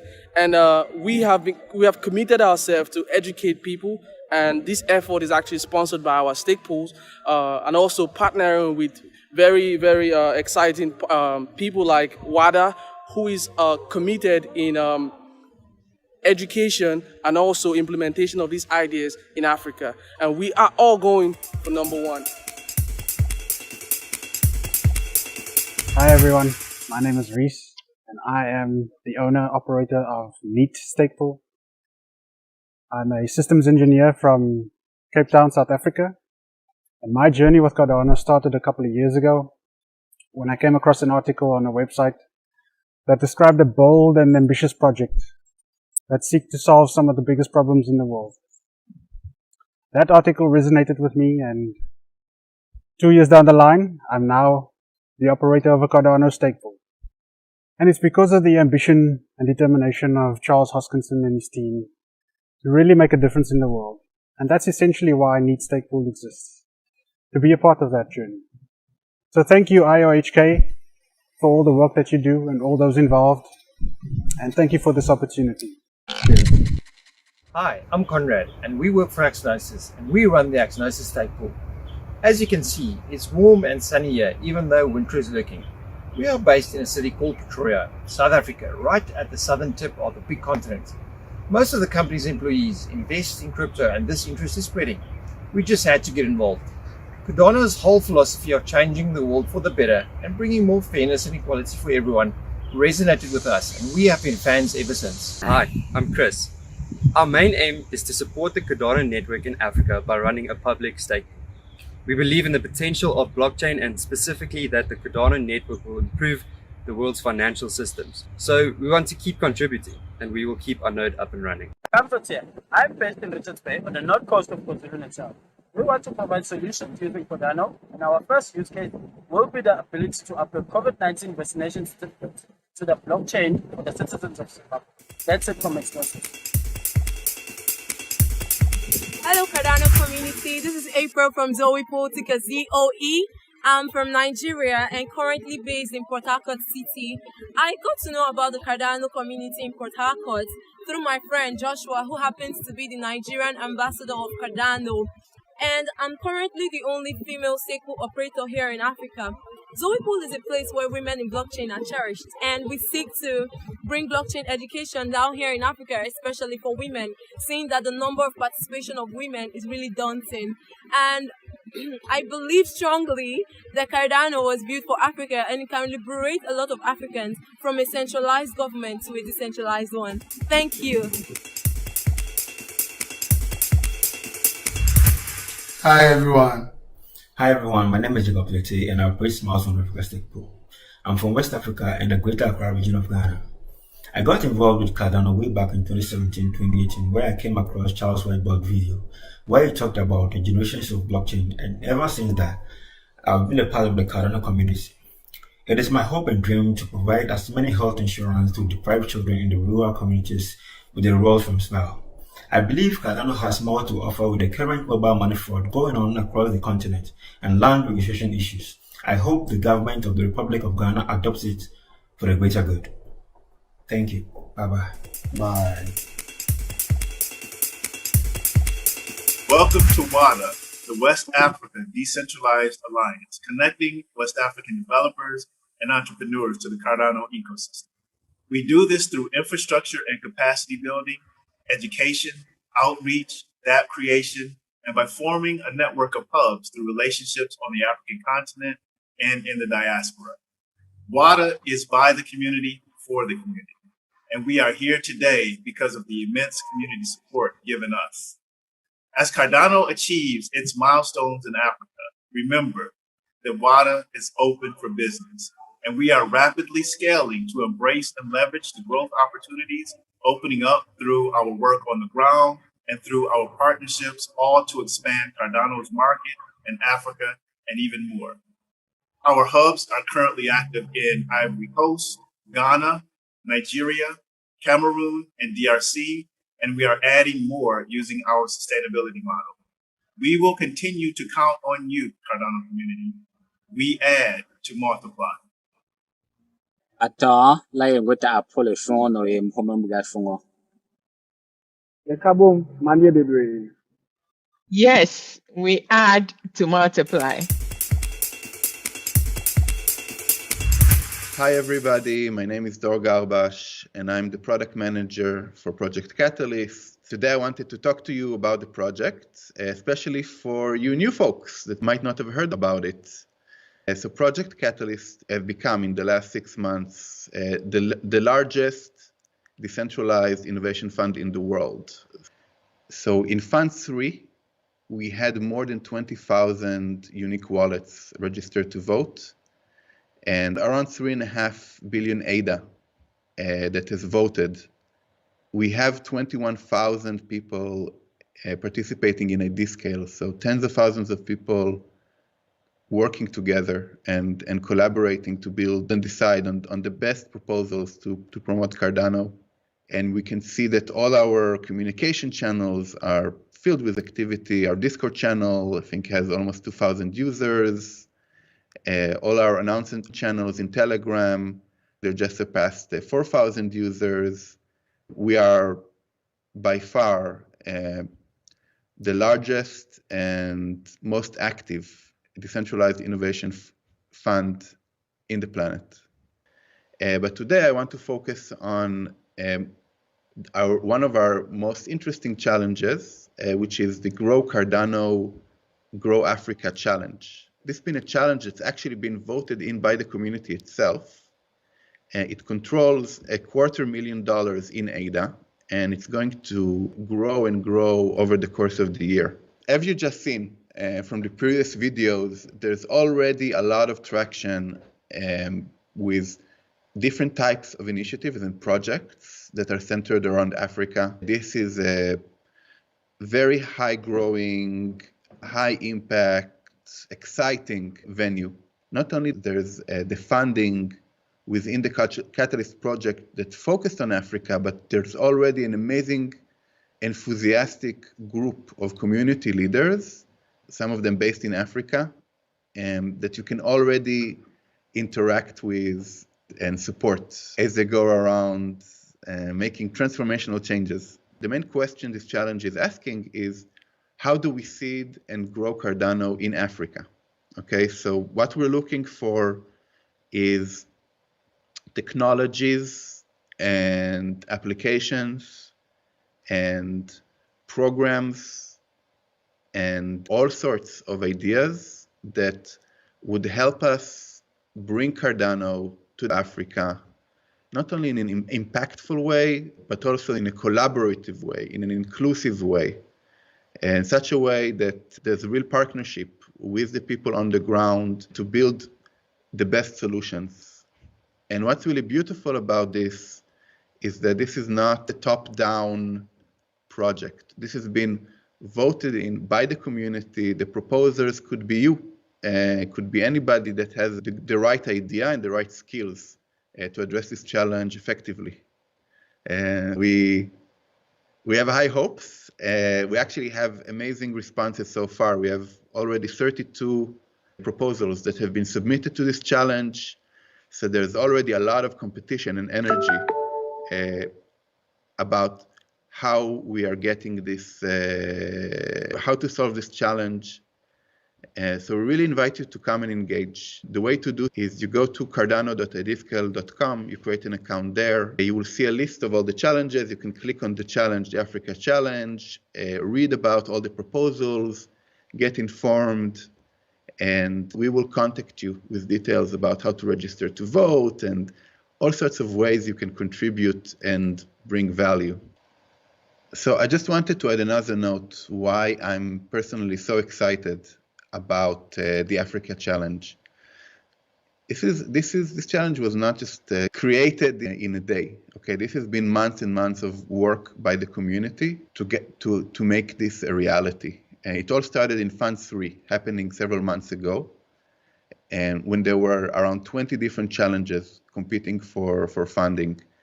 And the community said in a very strong, unified vote that our focus, the way we want the Cardano treasury to be spent, is to address this challenge. This is the collective effort of tens of thousands of people, billions of ADA in voting power that voted yes to this challenge, that said this is what we want to do together. And this just demonstrates not just the power of the community, not just the fact that we have controlling a treasury of $500 million, but also where our hearts are. The mission of Cardano and this challenge converge. And now it's all happening. The challenge started, the 32 proposals, and now it's up to you to decide which ones are we going to fund. I wish you all the best, not only by choosing, but also supporting all the proposing teams and all the existing funding teams that are working together to make our vision a reality. Since we launched staking in July last year, Cardano has grown and matured to be the leading proof-of-stake network in the world. Alongside a vibrant network of independent stake pools, the protocol has also driven a new non-profit paradigm. Nearly $500 million worth of ADA is currently delegated to mission-driven pools, generating rewards for ADA holders, but also supporting great causes. Here's Eva Oberholzer and the Cardano Foundation team to tell us more about how this exciting and inspiring new area is developing from new charity partnerships, from Save the Children to payment gateways with our partners, Coty. 5 million students on Cardano. This truly is a sign for blockchain becoming of age. Very warm welcome from the Cardano Foundation. My name is Eva. I'm the Chief Growth Officer, and I'm thrilled to be here with you and share some exciting news. Since the launch of the Shiny mainnet last year and the introduction of proof-of-stake delegation mechanisms, our Stakepool operators not only have taken over the production of all the blocks, they've also introduced new business model which actually connects blockchain to sustainable finance and to donations. Some of you might have seen our latest press release. We've announced that over 10,000 delegators, which means people that hold ADA, have delegated over $500 million worth of ADA to mission-driven stake pools. This means that Cardano allows ADA holders, on the one hand, to earn rewards while investing in a good cause. And at the same time, it allows charity organizations to have a new source of income and process payments within the project and cross-border more easily and transparently. What better way is there to exemplify the community's pioneering spirit and our loyalty towards our mission? At the Cardano Foundation, our mission is to make Cardano accessible to a broader audience and to drive adoption. To do this, we work with organizations and projects. We educate them and we help them with critical infrastructure or with technical integrations. I'm excited to announce that the Cardano Foundation will be working together with Save the Children in Africa and enable donations to empower communities in East Africa based on blockchain. Elliot, Jeremy, and I sat together with their team in Africa and with other partners to explore this huge partnership and explain a bit more in detail what it's all about. We are delighted to be joined today by some very special guests, several members of Save the Children and Kind Stakepool, Cedric. Also joining me today is Elliot Hill, a valued member of our communications team at the Cardano Foundation. I'll now hand over to Eleanor Harsel, Director of Program Development and Quality at Save the Children. Eleanor, would you please introduce yourself and your team members, as well as telling us a little about where you're located and what you're currently working on, what your mission is in Africa? So I'm Eleanor. I'm the Director of Program Development and Quality for Save the Children's Rwanda and Burundi Country Office. And I'm joined by my colleagues James, Kathy, and Odette. Hi everyone, my name is James Rayner. I'm the Head of Corporate and Philanthropic Partnerships for Save the Children's East and Southern Africa Regional Office. Hi, I'm Kathy Uwimana, working at Save the Children in Rwanda, based in Kigali, and I work there as the Kumwe Hub Manager. My name is Odette Nambara, and I am the Communication and Advocacy Manager at Save the Children Rwanda and Burundi Country Office. Save the Children is the world's largest independent organization for children. We were founded over 100 years ago, and we work in more than 100 countries around the world. Our team here today is based in East and Southern Africa, most of us based in Rwanda. Globally, Save the Children's mission is to inspire breakthroughs in the way the world treats children.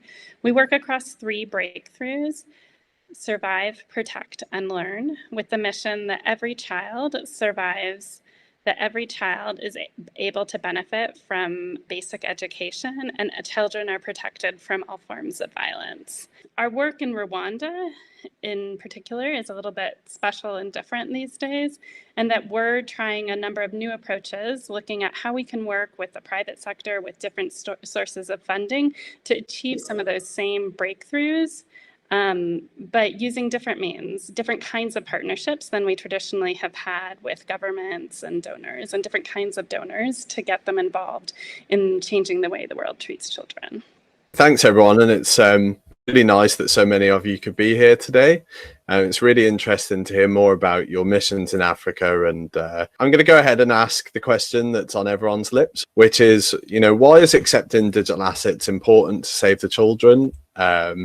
And how do you think that Cardano and the blockchain space in general could align and help you deliver on your missions? Thanks, Elliot. It's a great question, and actually it's one that we've really started to shift our focus to at the moment. Blockchain in particular is really exciting. We've spoken about things like refugees. When they cross a border, often their identity, their educational record, whatever it might be, is completely lost. So it just makes a horrendous situation even worse, because it's really hard to kind of start again. Blockchain is a great example of something that we could leverage to support that work and give people a kind of a digital identity for their education, for whatever else it might be, to make kind of starting again a lot easier. That's just one example. Supply chain is another big one. We work in humanitarian crises across the region, so being able to map our supply chain with other NGOs is another exciting area. More generally and more specific for our investment work, crypto is a great way for us to kind of simplify our processes, and even things like paying some of the refugees that we're working with who are part of one of our programs. It's an exciting thing to do. So not only as a way to kind of fund our investments, blockchain and the whole kind of crypto scene is something that we're really keen to get involved with, not only to fund our work, but also to kind of unlock these exciting new ways to basically deliver more impact for children. Thank you, James. It's inspiring that you have chosen the Cardano ecosystem to expand your ability and to work together with us and accept donations.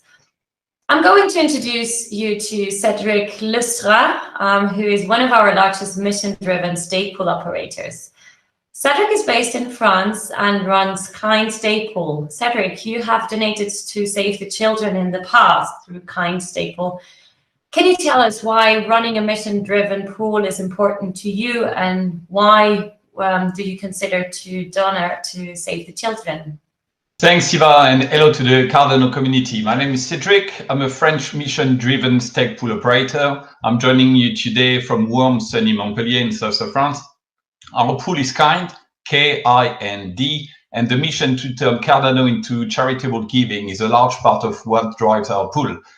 Since day one, it was really important for us to use ADA for social good. This is why every month we give back hundreds of dollars to our generous delegator. That's on top of their reward, and we donate a percentage of our profit to charitable organizations. Alongside other Stakepool operator, we have adopted a strong focus on African charitable organization and how we, as a Stakepool operator, can help them meet their humanitarian goals. Africa is a really important focus for us because Africa is such a beautiful continent. It doesn't deserve the way it has been treated. Most people think Africa is a poor continent, but it's not the case. Most people in Africa may be poor, but the continent itself is one of the richest in terms of natural resources. So we strongly believe that the way to ensure that everyone has enough food, water, energy, and to change the way those resources are distributed. And we think that Cardano blockchain will be able to solve this problem. Not many people know, but in Africa, Africa pays more money to rich countries that it's receiving aid. This has to change, and it's about time to give back to African people. This is why we have looked for ways to bring Cardano and ADA cryptocurrency to charity across the continent. Last January, we've made a donation to Save the Children. At the time, it was around 660 ADA. And this month we donated over 1,100 ADA, which is around like 1,300 pounds. So you'll be able to find the details of this donation on the Cardano blockchain. Why did we choose Save the Children? They've been working in Africa for more than 60 years. They work really hard to improve the life of Africa's children through better organization, better education, healthcare, and economic opportunity.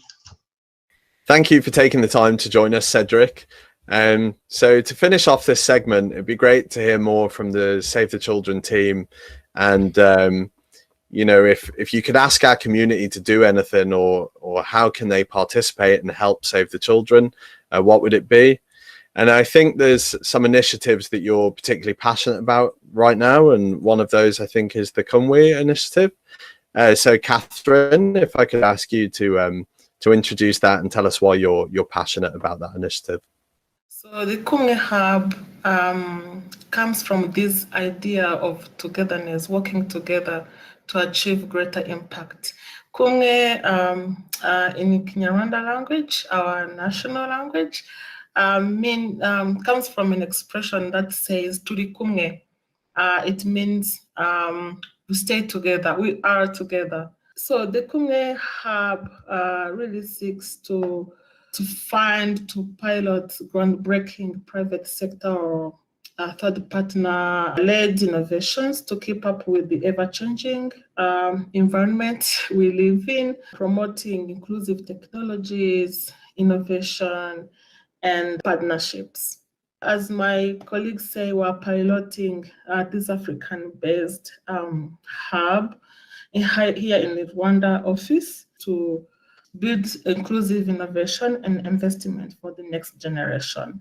We also have a component that is acting like a research and development component of the hub, where we are piloting groundbreaking ideas in the context of Rwanda or East Africa. We're also trying other many solutions that are seeks to improve the lives of refugees and children and their families wherever they are, improving our reach to the most vulnerable and remote communities, but also leveraging on the rise of new technologies. The Kumwe Hub is really our efforts to interact with the private sector and re-envision how we interact with the private sector.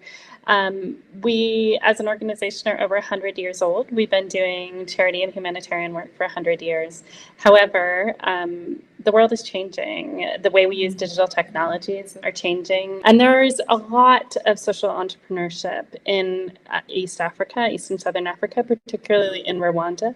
The government of Rwanda has really set itself up to pioneer technology and innovation. The way the government is organized, the way it prioritizes initiatives, and they're welcoming this kind of investment and innovation. There are so many startups in Rwanda. However, they don't always have access to the same populations that we as a humanitarian organization work with. And they don't always have that capital and resource to spring from a tiny little startup to actually reaching the populations that they have the potential to at scale. So we see a couple of ways of working with these startups or entrepreneurs, grants, and the other is through actually partnering in our lab to bring those innovations to scale.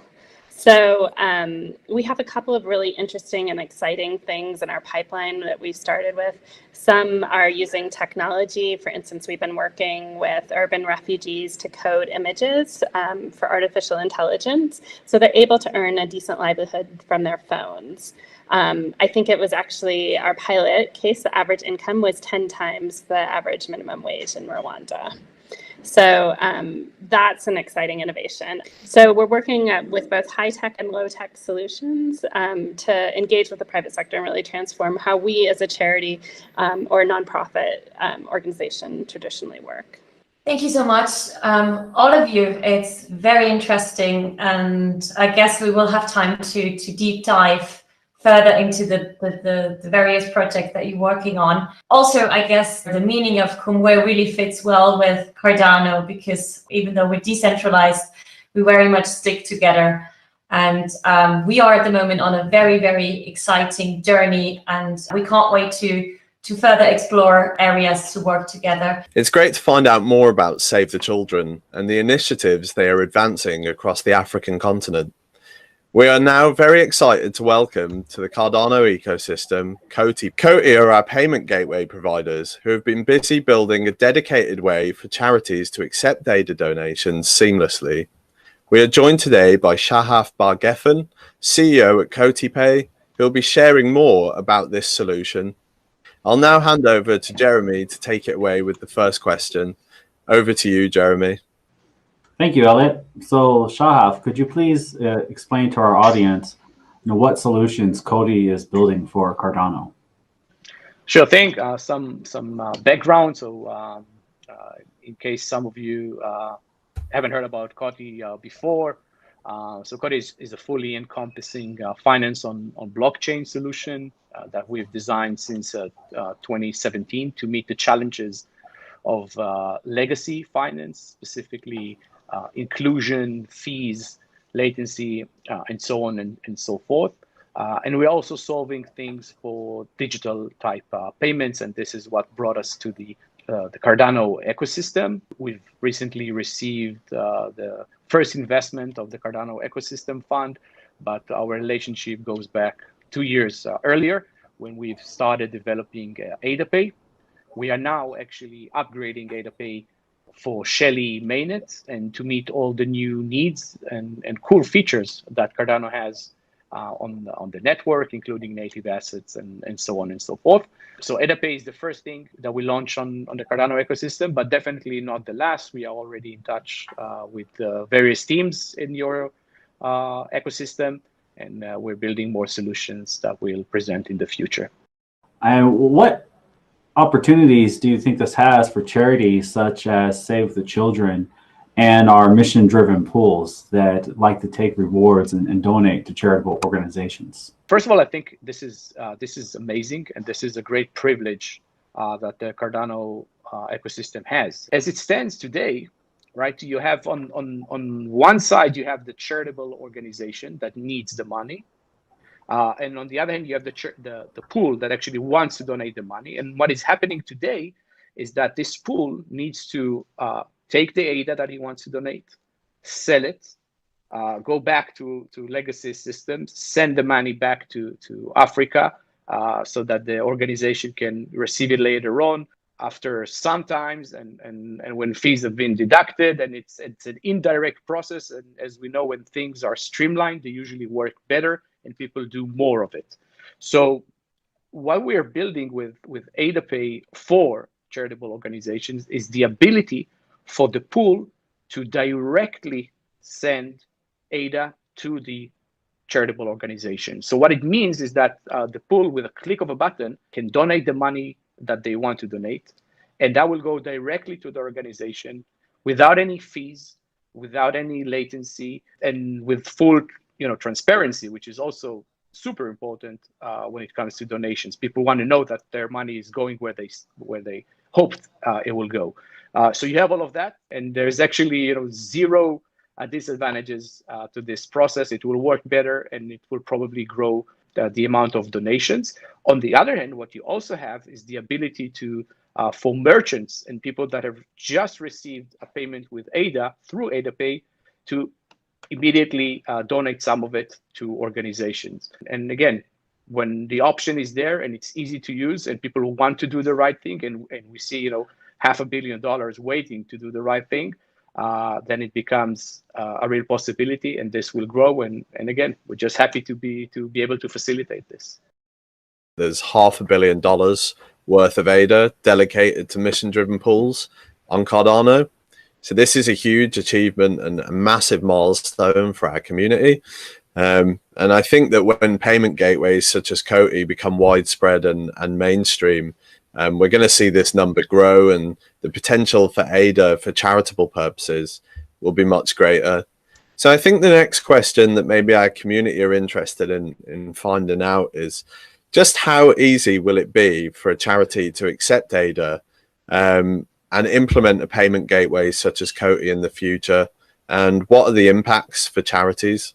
I'll again begin by saying that the $500 million is amazing, and I guess it comes from the alignment of the vision of Cardano, that blockchain is a social good, to the actions that people that hold ADA in the ecosystem actually take, and this is amazing. In terms of how easy it will be to implement, it will be an implementation for non-programmers. Okay, when technology works well, it works like magic. You're not even aware that it's present there. It just works. And this is how we're building this. So the idea is that any charitable organization can easily implement a widget in a website or use an app, or whatever form they choose to accept a charity will be there to support it. Other than that, we'll also have a support team, of course, ready to help in case help is needed. But this will not be the issue at all. If the charities are there and the organizations are there, and we know that's the case, the implementation will be a non-brainer, and we're happy to help. That's great to hear, and I think it's what you're doing and what you've built is crucially important for the adoption of Cardano and ADA for charitable purposes. And I hope that we can see many more synergies there in the future, and I look forward to seeing what Coty and Cardano and Save the Children can do collectively. Thank you, and thank you for letting us be part in this amazing cause. With its youthful entrepreneurial population, Africa has got everything to play for. Forget the old cliches, this is a young continent ready to take advantage of all the opportunity that new decentralized technologies can offer. Emergo is one of the 3 founding organizations behind Cardano. Here's Curtis Thayer to share some further thoughts on what Africa holds. In the technology industry, oftentimes we talk about this idea of the innovator's dilemma, right? That when you innovate a technology, oftentimes you get entrenched in that space. And if you look at the macro technology space in general, many Western countries and many Western industries are kind of entrenched in this. And this is why in Africa you see them adopting a lot of new technologies very fast. Mobile banking and mobile payment was one of those that we saw, right? So I think Africa's in an excellent place to leapfrog a lot of the systems because they don't have that old guard necessarily of technological weight that they are responsible for carrying around. The other thing about Africa is more of the macro space. So obviously Africa has a very, very young population, and a population that's very excited about new technology and is very knowledgeable about it as well. Adoption of blockchain and cryptocurrency has been very high in Africa, and that's very encouraging for us. Africa has the highest rate of entrepreneurship of any continent in the world. And if you look at countries specifically in West Africa, like Ghana, for example, I believe has the highest rate of female entrepreneurship of any country anywhere. And again, this is the promise of Africa in many ways, is this idea of kind of this groundswell of people who understand technology, who are excited about changing the future, and are capable and this culture of entrepreneurship that exists there as well. I think the real opportunity in Africa doesn't lie in coming up with some like Africa-ready product and showing up and selling it there, but providing some tools and a platform to enable entrepreneurs and people who intimately understand a lot of problems that exist on the continent and understand them oh too well. Providing them with the tools and platform to build businesses themselves. In terms of the enterprise space, one area that we're really excited about is around track and trace, especially in the agriculture industry. For a few years, we've been working on a project in Indonesia around the coffee industry. And the idea there was to empower farmers who had sustainable practices and small family farms to be able to really tell their story and build trust on a global scale. Right? A lot of times with complex supply chains, there's a difficulty for large organizations to really understand and trust where their product is coming from and making sure that it's farmed sustainably and in practices that are consistent with their values, right? Now, there are many farms, of course, that do that, but how do they build that trust? And so I'm very happy to say that this project so far has been going very well. We have dozens of farms now within this ecosystem, and we've really built this transparent, immutable ecosystem in the Indonesian coffee space. Now, when you translate this to Africa, obviously Africa has a cornucopia of agricultural industries, right? Of course, coffee in East Africa is one.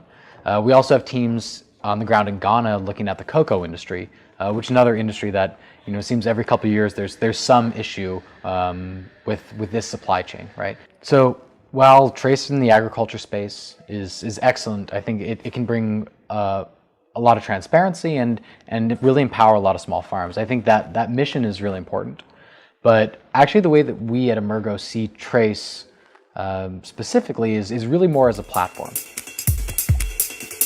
So we've shared more about all the exciting activities and partnerships we're forging and now executing on in Africa.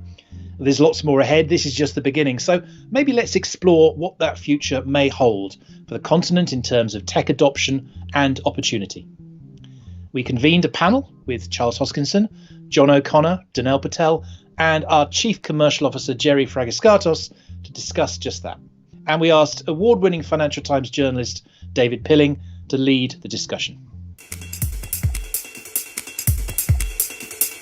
Well, thanks very much for joining us. I'm joined by the input-output management team, many of you of whom you've already met. So let me start. I mean, maybe I could start with you, Charles. I mean, most innovations from the Industrial Revolution through to the World Wide Web, they started out in the world's most advanced economies. You're kind of turning this on its head. Your focus on blockchain is now very much in the developing world. Why is that? Well, you always go where there's a demand for the products that you build. And if you look at government technology, you look at the way that money works, if you look at the developed society, there's not as strong of a demand for upgrading or changing in the United States or the European Union as there are in Eastern Europe, Africa, Southeast Asia, and other places. Globalization is, for the most part, working okay for the United States and okay for Europe. Now, there's a lot of issues here and there, and there's the Rust Belt in the US, and we've lost a lot of our manufacturing base. And of course, there's the Great Reset. But all things considered, we're winning, whereas some other parts of the world aren't moving as quickly. So you don't do the same thing over and over again. That's the definition of insanity. Rather, what you do is you take a step back and you say, okay, how can we compete differently? So there's a much broader set of things you can do, and everything is on the table. New voting systems, new property systems, new payment systems, new way of identifying people, new way of trading securities. A great example would be the country of Estonia. They leave the Soviet bloc, and they kind of have to start in the 90s from ground zero. And now suddenly you can vote online. Now you have a national ID card. You have a lot of digitization of the infrastructure that surpasses anything in the UK or the United States. And that's because they didn't have a legacy system to protect. So if we say, okay, where will the greatest demand for the type of technology we build be over the next 10 years, 20 years, 30 years, it's going to start in places like the continent of Africa, the subcontinent of India. It's going to start in places like Mongolia or the country of Georgia. It's not going to be in the United States, in California or New York or other such places. They're going to have to catch up. And you see that again and again and again, where you have startups outcompeting old stodgy monopolies. The Microsofts outcompete the IBMs, and then the next cohort comes and outcompetes the Microsoft, and so forth. It's an endless cycle of innovation. I mean, this brings us on to the concept in the sense of leapfrogging, which is very well used in Africa. Some people, are skeptical about it. I mean, I don't know if I could bring in one of the other panelists, but do you see this potential really to leapfrog when some of the physical infrastructure, for example, the roads and the ports and the rail, are still very shoddy in many cases? Can technology really help? Honestly, I think that's a misconception. Necessity is the mother of all invention. And if you look at, for example, internet connectivity, by 2030, the vast majority of people in Africa, well over 90%, will have high-speed internet connectivity through some means. Either it's cellular or satellite. I mean, just look at what Starlink is doing and look at the proliferation of 5G. The cost of getting people online is going down, and the technologies used to get people online don't involve trenching out millions of miles of fiber optic cable. It's just a broadcast. And then you look at these cell phones that we have, they're supercomputers, and our upgrade cycles every 24 to 36 months. And where do they go after we upgrade? They don't just disappear. They don't just go thrown into a landfill. They become accessible to a different group of people. So the innovations of today are available tomorrow. So I think within 10 years, whatever infrastructure gap may be apparent, that's going to be closed. And the cost of doing things always falls. Once you have that baseline of infrastructure, in the digital commons, we're all equal. We all have access to the same educational content. We all have access to the same platforms, the same payment systems, the same way of doing business. So it becomes much more competitive, and it becomes much more merit-based rather than geographic or other considerations. I think on top of the lack of a legacy system to replace and an obvious need to actually provide these services they don't have, I think demographics also plays an important factor. So I think in the African continent, the population is by and large much younger than the Western world, and new technologies are adopted far more quickly from the newer generations. The other point I think which is important is that this is a new technology that offers new features. And so in the past, if you had an idea and a problem to solve, the pieces that were missing was getting talent to bear to solve that problem and funding. So places like Silicon Valley and these centers of innovation were the primary drivers of innovation. With the blockchain, what's happening is you're democratizing this. You're giving access to a global infrastructure that allows for social and financial inclusion on a global scale. So on the opportunities that we worked on in Africa, we leveraged a global team off of 4 continents, and the funding comes from the mechanism. And we also have a governance system in place that democratizes this. So anybody, anywhere that has a good idea can use this system to bring that idea to fruition, and that's unique. This was previously only the purview of the innovation centers, and now this is becoming flatter, and innovation is going to the edges, and this is going to be the final piece of the puzzle of the internet that was missing, which is the democratization of it. Not before the big companies centralized it, and access to the talent and funding, which they didn't have in the past. Danelle, maybe I could bring you in. I mean, you've announced this blockchain deployment deal with the Ethiopian government. What exactly is the nature of this deal, and how can you convince us that this is going to be anything more than a flash in the pan? Yeah, I mean, even before I answer your question, I actually had an interesting story to tell. So I was recently in Zambia, and I wanted to verify my birth certificate. So I went over to the birth certificate registry office, and I handed them my birth certificate and said, look, can you verify that this is authentic? And then, he looked at me, and literally from the floor to the ceiling were just stacks and stacks of birth certificates. And it's like, well, where do you start? I mean, this could take years before you're able to do so. Either you believe me, which is what I ended up doing, is just kind of stamped it walked away with it. So what I'm just trying to say is that Africa's really hungry for solutions. So really anything that we can give in that context to kind of help him with his job would be really beneficial. And coming back to kind of your question, the deal with Ethiopia is hugely exciting. We're the first provider in Ethiopia that will be issuing a government-endorsed ID. That's a big deal, and this is only the starting point, right? So we're working with the Ministry of Education, but we're seeing really the same level of interest across all government ministries, and the huge silos that exist across all these ministries. So imagine one ID that gives you access to all government services, and it's not just government, it's one ID that opens up the private sector as well. So, suddenly your banks, your insurance companies, your telcos can leverage this government issued ID that they can verify as authentic. And what that does is, you have a reusable ID that you can use in multiple areas. And, the potential for that's massive to increase efficiencies. Even, if you listen to BCG, the Australian government just digitizing ID has had an uplift of 11 billion. And if you look at what McKinsey is saying around Ethiopia, there's potential to uplift, I think, even up to 7% of GDP by introducing the type of technology we're bringing to the country. In terms of specific applications, one thinks of things like medical records. One thinks of agricultural supply chains and verifying those. Land registration is something else. These are things that have just occurred to me. Are any of these applications that you can see being rolled out, across the continent because of this technology? So the answer is yes. The demand is already there. When I'm working with governments across the continent, there is a clear appetite to be able to roll out digital identity across a variety of government services. I would say digital identity is the one commonality across almost every single country on the continent. They have 2025, 2050 vision statements, and all of them require digital identity. So that appetite is already there. We're not doing anything particularly revolutionary here. We're servicing a demand which already exists, but just using a new and more innovative technology to be able to service that. So I think that's where it gets exciting for us. Just to reiterate, this is the first government deal which uses blockchain in any serious or meaningful way, in my particular opinion. 5 million identities issued by the Ethiopian government to the W3C standards issued on our platform. So that's why it's exciting, because this is the beginning of making identity useful.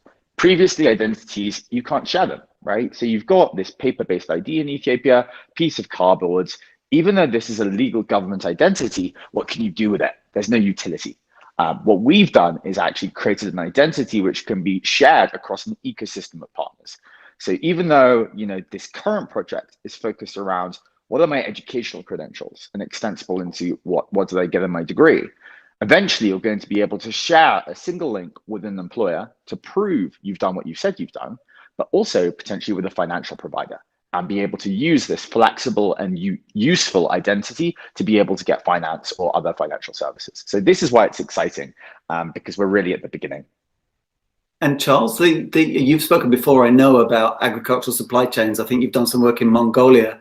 This is interesting to me. One thinks of coffee, tea, even cobalt. How could this be? How could this technology, actually verify these supply chains? Yeah, the most fundamental thing is first know who people are. And when you say people, you're also talking about devices. So IoT identity is a big deal. Your self-driving car has to be identified. Your drone has to be identified.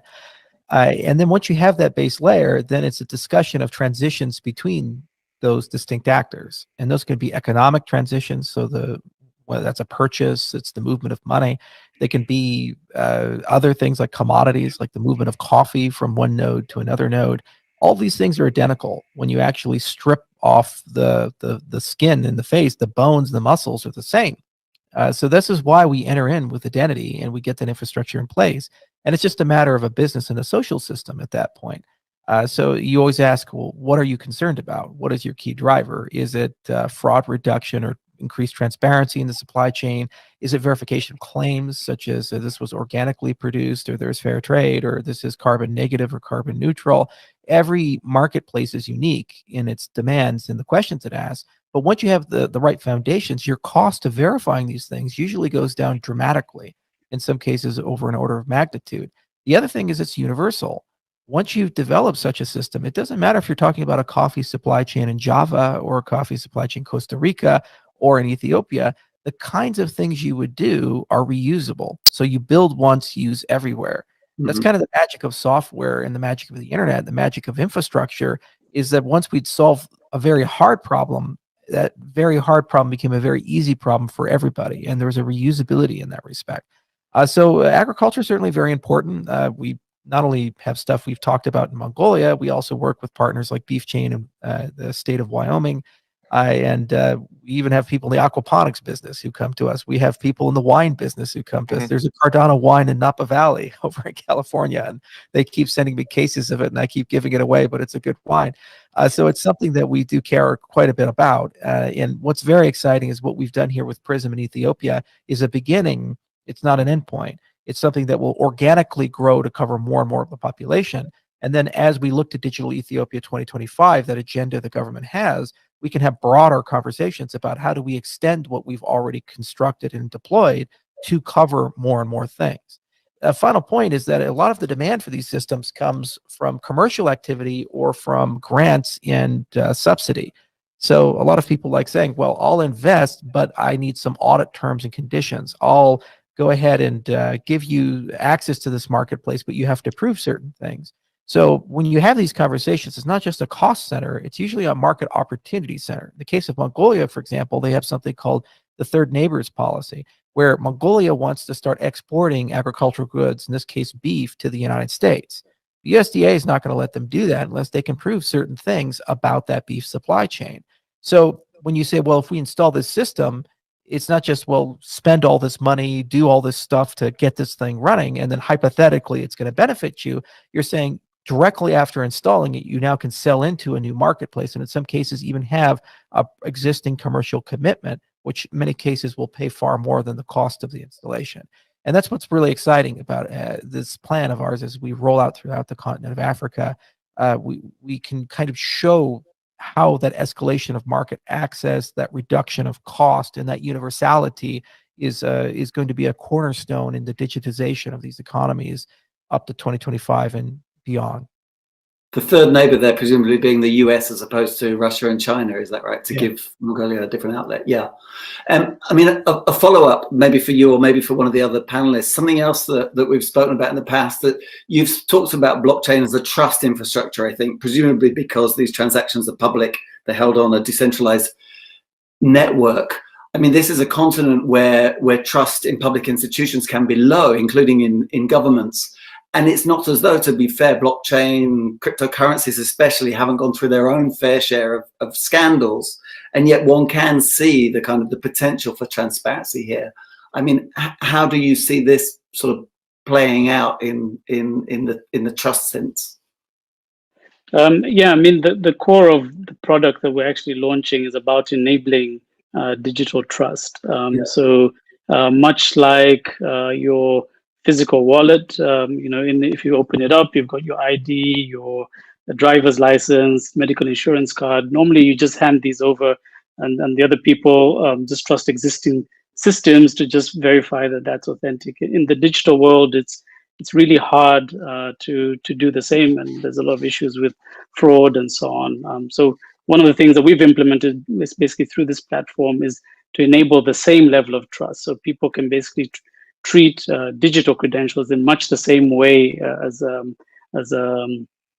physical credential, and be able to share it, and the person receiving it can independently verify that without needing to contact the source. So we're leveraging blockchain really for that property that it enables, and we're enabling users really to have something that they own. So all the credentials are not held by some centralized party. They're held in their mobile phone or in their encrypted personal data vault. So users have complete control and ownership, and you know, they're not giving up their trust to another party to hold these credentials. So come what may, they've always got that in their pocket, and it's up to them to share that with people that they trust.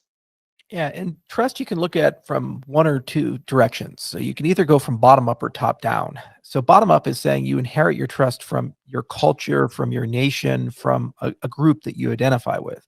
So I'm an American. Okay, so any preconceived notion you have about people from the United States, positive or negative, if we've never met, just hearing that title, you're going to stick that on me. But trust can work in the other direction as well. So you can look at the individual and say, well, okay, he's American, but he's Charles Hoskinson, and perhaps I have a unique identity that transcends the place I come from. The magic of PRISM is that it allows us to leapfrog in that we can have a direct relationship with the people of a nation state and setting whatever the brand or preconceived notions happen to be aside and say, well, this is this person. And you can prove facts about them, their education, their life story, certain things that will allow you to say, yes, this is a reputable person. At that point, you don't need a strong reputation in the nation state to be able to conduct e-commerce, to be able to globalize, to be able to start a business. You can build a much more intimate, much more personal set. Well, collectively, if you do that for an entire economy, then bottom up, your impression of the nation state will just start reflecting the micro impressions you have of the people. I'll say, oh, I've always worked with people from there. They're always honest. They're always nice. I like that. And then suddenly the entire nation state inherits that. It's very difficult to rebrand a nation state. The great example is the country of Georgia. They, for a long time, were one of the most corrupt countries in Eastern Europe. In fact, it was so bad when you'd fly into the country, they'd give you a bribe list and tell you how much you should expect to pay to bribe various government officials. I mean, talk about like self-defeating behavior. So they, in the 1990s and the 2000s, got very aggressive at reducing government corruption, including firing their entire police force in Tbilisi. It was a remarkable effort. They went from one of the most corrupt nations to one of the least corrupt nations of all nation states, including Europe and the United States. However, there's still a latency in that perception. So when people say, I don't know about Georgia, are you sure you want to do business there? That's historically been a bad apple. And so this is another part of the magic of blockchain technologies. It helps the government disintermediate itself, in a sense, with its past. And it say, okay, well, I understand it used to work that way, but because it now works in this new system, which is different from us, and it's global by design, and it's immutable, now you can trust that even if you don't trust our prior reputation and brand. And I think a combination of these two things will bridge that trust gap. And this, by the way, is not exclusive in Africa or Eastern Europe. It's also in the United States. We just had a very traumatic election in 2020. And if you poll people in the United States, about half of my country, because of that election, has very strong doubts about the safety, security, fidelity, and trustworthiness of the U.S. election system. Now, it's not an evidence thing, it's a systems thing. No matter what evidence you show and say, no, it was a fair election, still 20, 30% are probably going to believe it was a fraudulent election. The only way they're going to change that belief set is through a new system, a different way of voting, a different way of audit and oversight, and then they can set the past aside. So as we look to restoring trust or building new trust in other nation states, this is something actually we can use at home, whether it be for vaccine development or it be for voting, it be for the fair distribution of tax dollars or government contracts. And what's so cool is it can work on both sides. There's never been a technology where that's been the case. Usually it's either top down or bottom up, but there's never been a case where the same framework can be used by the individual at a very low economic rate, $50, all the way up to a nation state, $50 billion, and you're using the same set of tools, the same set of infrastructure. It's pretty magical. Well, clearly, Charles, you're a believer in technology if you think it's going to restore faith to the US electoral system after what we've seen. But this is actually what I would like to maybe end on with, when I could quickly go around each of the panelists. I mean, I think you wouldn't mind if I describe you all as Afro-optimists. You know, this is a continent that clearly has its fair share of problems. It has a lot of poverty. There is some instability in different parts, not everywhere by any means. There are infrastructure shortfalls, and of course, the continent has been hammered economically by COVID-19. And yet, here you are, four people, kind of talking quite positively about this continent. Could I go around each of you and just say, you know, just ask, where do you see the continent in the say 5 years ahead, and how do you think technology will play a role in that vision that you have for the continent? If I could start maybe with Dinal, and we could go around.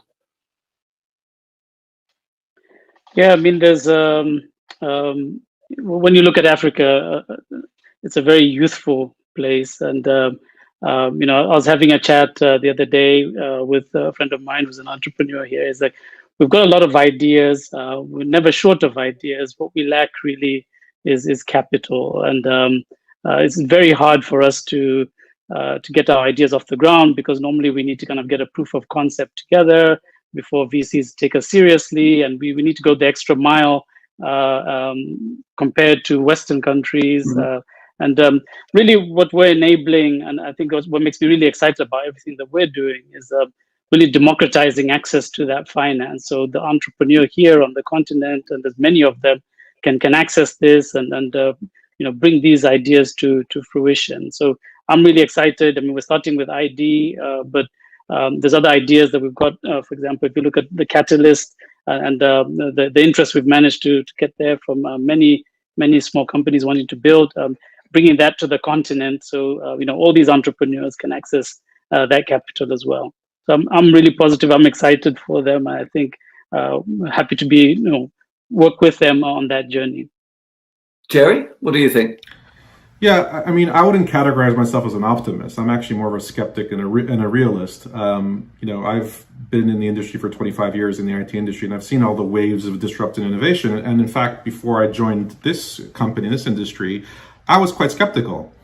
But once you start looking into it, truly looking into it, the data supports it. So just to answer your question about Africa, this is not just about what we think is going to happen and being optimistic. The data supports this, right? The economic development, the literacy rates, the connectivity, all that's going in the right direction. Of course, there are problems. Of course, things like pandemics can set things back, but the long-term trend is definitely there. I mean, I think, Charles, you've mentioned this before about thinking of China back in the 70s. I think the analogy is very accurate, and I don't see it as optimism. I see it as realism. The other side of it is, you know, just going back to the flash in the pan comment before, again, I'm in this industry. I'm seeing real life use cases. I'm seeing the change happen. And there's unique attributes of this new world of blockchain that didn't exist before. And I could see it on the ground happening. And there's no surprise that big industries, the institutions are all coming in, the central banks, they all see it as well. And if you read all their reports, they know this is going to happen. So I don't even see it as if, I only see it as when. And let me just give one example here, that just by demonstrating this, you can see there's nothing else that matches this type of capability. So the idea is kind of plugging you into this system, the Cardano protocol. The Cardano protocol is not just a technology. It represents millions of people across the world, including small businesses that are looking to solve problems in an open source fashion. So you plug into the system in Africa, and then you could source solutions from across the globe to solve your problems. That's very unique. And I think where we saw in the past a lot of technologies leading to a digital divide, this technology is kind of the first big push at a reversal of the digital divide, because it does democratize, it does give power to the edges. And I could just give one use case that I saw recently that really blew my mind. There was this girl in Pakistan who was a very talented artist. And locally they knew her as a talented artist, and she made these paintings, but of course she couldn't get finance to become a full-time artist. But with the blockchain, she was able to present her art to the world and managed to get payment through an NFT for her art, which allowed, again, it wasn't a large sum of money, but for her, it allowed her to become a professional artist. I don't see anything else like this. So as far as I'm concerned, it's real. We're seeing the change, and it's not a question of optimism. It's a question of realism. The data is there, and you know, as the years go by, the general population will see more and more of it. Right. John, anything to add? You're sitting there in Addis Ababa, I think. I am. That's why my internet connection's not great, and you may not be able to see me. Yeah, you know, for me, the identity shift is going to happen, right? So we're going to be seeing digital identity percolate through all of the, you know, the states which we're talking about across Africa, and I think that process has already started, and we're just part of that wave. Where I get really excited is starting to think about open finance and how we can drive down the cost of capital for an entrepreneur, for a small and medium sized enterprise. And that's where I think Cardano is really going to shine. We've got $45 billion of liquidity on the platform right now. If over the next year, we can start to offer finance to smallholder farmers at a much lower interest rate than they can get through local capital, I think we'll have succeeded. And honestly, this is where I see a lot of the blockchain industry going. There's been this obsession with decentralized finance, but let's start with real finance, right? We have people who have economic needs and they have needs for loans and for insurance. So let's just do that at a fairer rate. And I think the industry could be proud of itself. So this is where I hope we're going. And Charles, are the regulators up for this? And is it fair to describe you as an Afro-optimist? Well, first off, there are rich people, poor people in every place in the world. Go to San Francisco and take a look at how many homeless people are running around. And supposedly the United States is the wealthiest country in the world. And the reality is that for some people, we're the poorest country in the world, and we're brutal to our impoverished in this country. And people, they have this negative opinion or this patronizing opinion. Oh, this group or this continent or this country is impoverished. There's no material difference between those people and our people. It's just systems are different, and systems are what make people collectively richer or poorer. I hate the poverty in my own backyard. I hate the homelessness in my own backyard. I hate the fact that despite the fact we're such a big and powerful nation, there are whole communities that are devastated and left behind.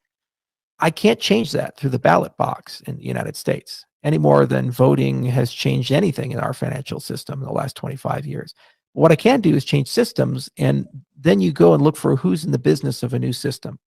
Yeah, it's kind of funny. We get startups, and it's obvious to us that you're going to probably, if you're a clever investor, make a lot more money buying a startup's share and watching it grow and appreciate than buying a share of Microsoft at its $2 trillion valuation. But we don't think about startup nations. It's the same concept, though. A nation state has a collection of activities, and it competes against other nation states. And these other nation states are incumbents, and they have systems. And so if you have a startup nation that's actually changing the way it does things, within 30 years, 40 years, 50 years, a huge delta will occur, and those systems will create a collective wealth for all the citizens of that nation. Look at Singapore and how far they've gone in 100 years. So I'm in the business of selling systems. That's what blockchain entrepreneurs do. And I would love for the systems I sell to be all around me in the United States. And I don't see a strong uptake or an appetite for that. I see the status quo, and I'm very cynical in that respect. But I see a huge uptake in Africa, and it makes me optimistic. You can't tell me when you have population demographics of 70% at or under the age of 30, and they're internet enabled, that they're just going to accept the status quo. That's a recipe for radical and dramatic change over 10 years or 20 years. And they're not going to go and say, how about we go to a regressive old system that's already been proven to be wrong? They're going to say, let's try something new. Let's experiment, just like Japan did in the 1950s as they were reconstructing their country from the back of World War II. And look at what it did for them. And analogously, the same thing is going to happen throughout the entire continent. And if we're in the right place at the right time, and it really is like being in China in the 1980s or early 90s, where you recognize that it's materially different from the policies of the past. And so that makes me tremendously optimistic. It means that first, we can change the lives of over 1 billion people. And second, if we do it the right way, because those people are getting really rich really quickly, we can change the lives of all the people around us in our homes, whether it be the UK or it be America, because these nation states are dynamic, and they recognize if they're falling behind, they have to change things. Just like newspapers had to recognize that the internet was a threat to their business model. And the ones that admitted it became the New York Times. The ones that didn't became the Rocky Mountain News. I like the Rocky Mountain News. It was a great paper. It's gone. There's no one there left. So that's where we're at. And we're in the systems business. And so I think Africa is the best place to sell what we have. There's an overwhelming demand for it from every side that you can look at. And also, I like dealing with young, hopeful, optimistic people. I'll close with this. I had a friend in the aerospace business, and he worked at NASA for a long time. And he told me, he said, SpaceX is going to take us to Mars. And this was right in the early days of SpaceX. I said, how do you know? Musk is not a rocket scientist. He's not like a big guy in this. He said, because his friend was at NASA during the Apollo mission, and everybody in the Apollo mission was young, and they were passionate, and they were just filled with life and vibrancy and joy, and they wanted to change the world. They had this mission, and it was almost like a divine quest for them. There was no challenge that was too big to achieve. And so they got it done. They took us to the moon. And you look at NASA today, it's very bureaucratic. Everybody's siloed. It's everything is slow. There's this expectation. It takes 10 years to do anything. You look at SpaceX's composition. You have all these 25-year-old, 30-year-old guys and gals who are fresh out of school, and they honestly believe they're going to Mars. They're fanatics in that respect. So who do you want to bet on? Do you want to bet on the people who are cynical and bureaucratic and too wise for their own good and say it's never going to happen? Or do you want to bet on the kids who are willing to work 100 hours a week if necessary, every day, 7 days a week, with a fanatical resolve to change things? You look at nation states, you ask yourself, where are we? In America, we have a 79-year-old president.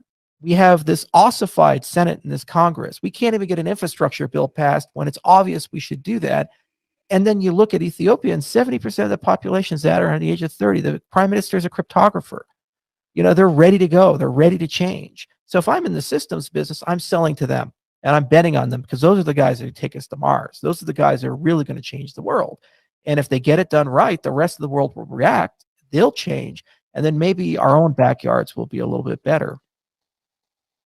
Well, as a cynic by profession, it's good to hear such optimism about a continent that I care deeply about. So, thanks very much. I found the discussion very, very interesting. Clearly, a lot going on. Thank you. So that's pretty much it now for the Africa special. But I think to close the show, we need to go back to John O'Connor, our Director of African Operations, who I believe is currently in Kenya. John, a lot of hard work to get here, a long journey. It's been a couple of years of hard work, and this is really the culmination of all of that effort. So super excited to share all of the results with you guys. So lots of activity right now, but how can we see the next year playing out? Well, whilst our partnership with Ethiopia's Ministry of Education is super significant and definitely one of the largest blockchain implementations done, it's only really the first step in our goal to issue 100 million identities on Cardano and on Atala Prism over the next 2 years. So whilst this first 5 million is really great, it's just one portion of the 30 million identities we've already got in our pipeline for Africa this year. And World Mobile, tell us how that's going to make an impact. By launching a telecoms company in Tanzania with World Mobile, we're going to be onboarding 100,000 subscribers this year in Zanzibar alone. So the key USP here is offering data that's twice as fast at half the price. So not only is every single subscriber going to have an identity issued on Atala Prism, but we're also going to be introducing the first real Fi loans by Q1 of next year. So these are going to be loans which are provided through Cardano's liquidity, and which will for the first time offer a bridge between on-chain finance and real economic value for people. And of course, lots of other exciting partnerships with their own roadmaps, a lot to keep track of. But in fact, we've launched a new website, haven't we, so that people can do exactly that? Yeah, we have. There's going to be a specific portal dedicated to all things Cardano Africa, africa.cardano.org, and I think it's actually live right now. So this is going to be the best way for people to keep up with what we're doing, and we're really excited for people to start engaging with our content, learning how to code in Haskell, learning how to code smart contracts, and you'll be able to find out all that information on the portal. So John, thank you very much for all the hard work over the last few years, and also for helping us pull together today's Africa special. So that's it. Lots to take in and lots to look forward to. Thank you very much for joining us. We'll see you next month.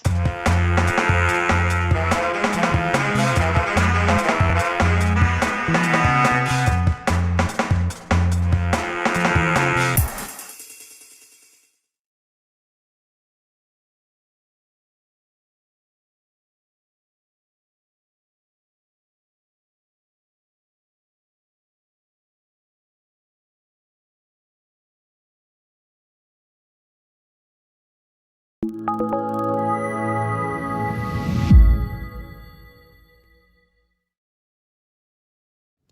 us to call on stage Charles Hoskinson, who will also be joining us on the panel, CEO of IO.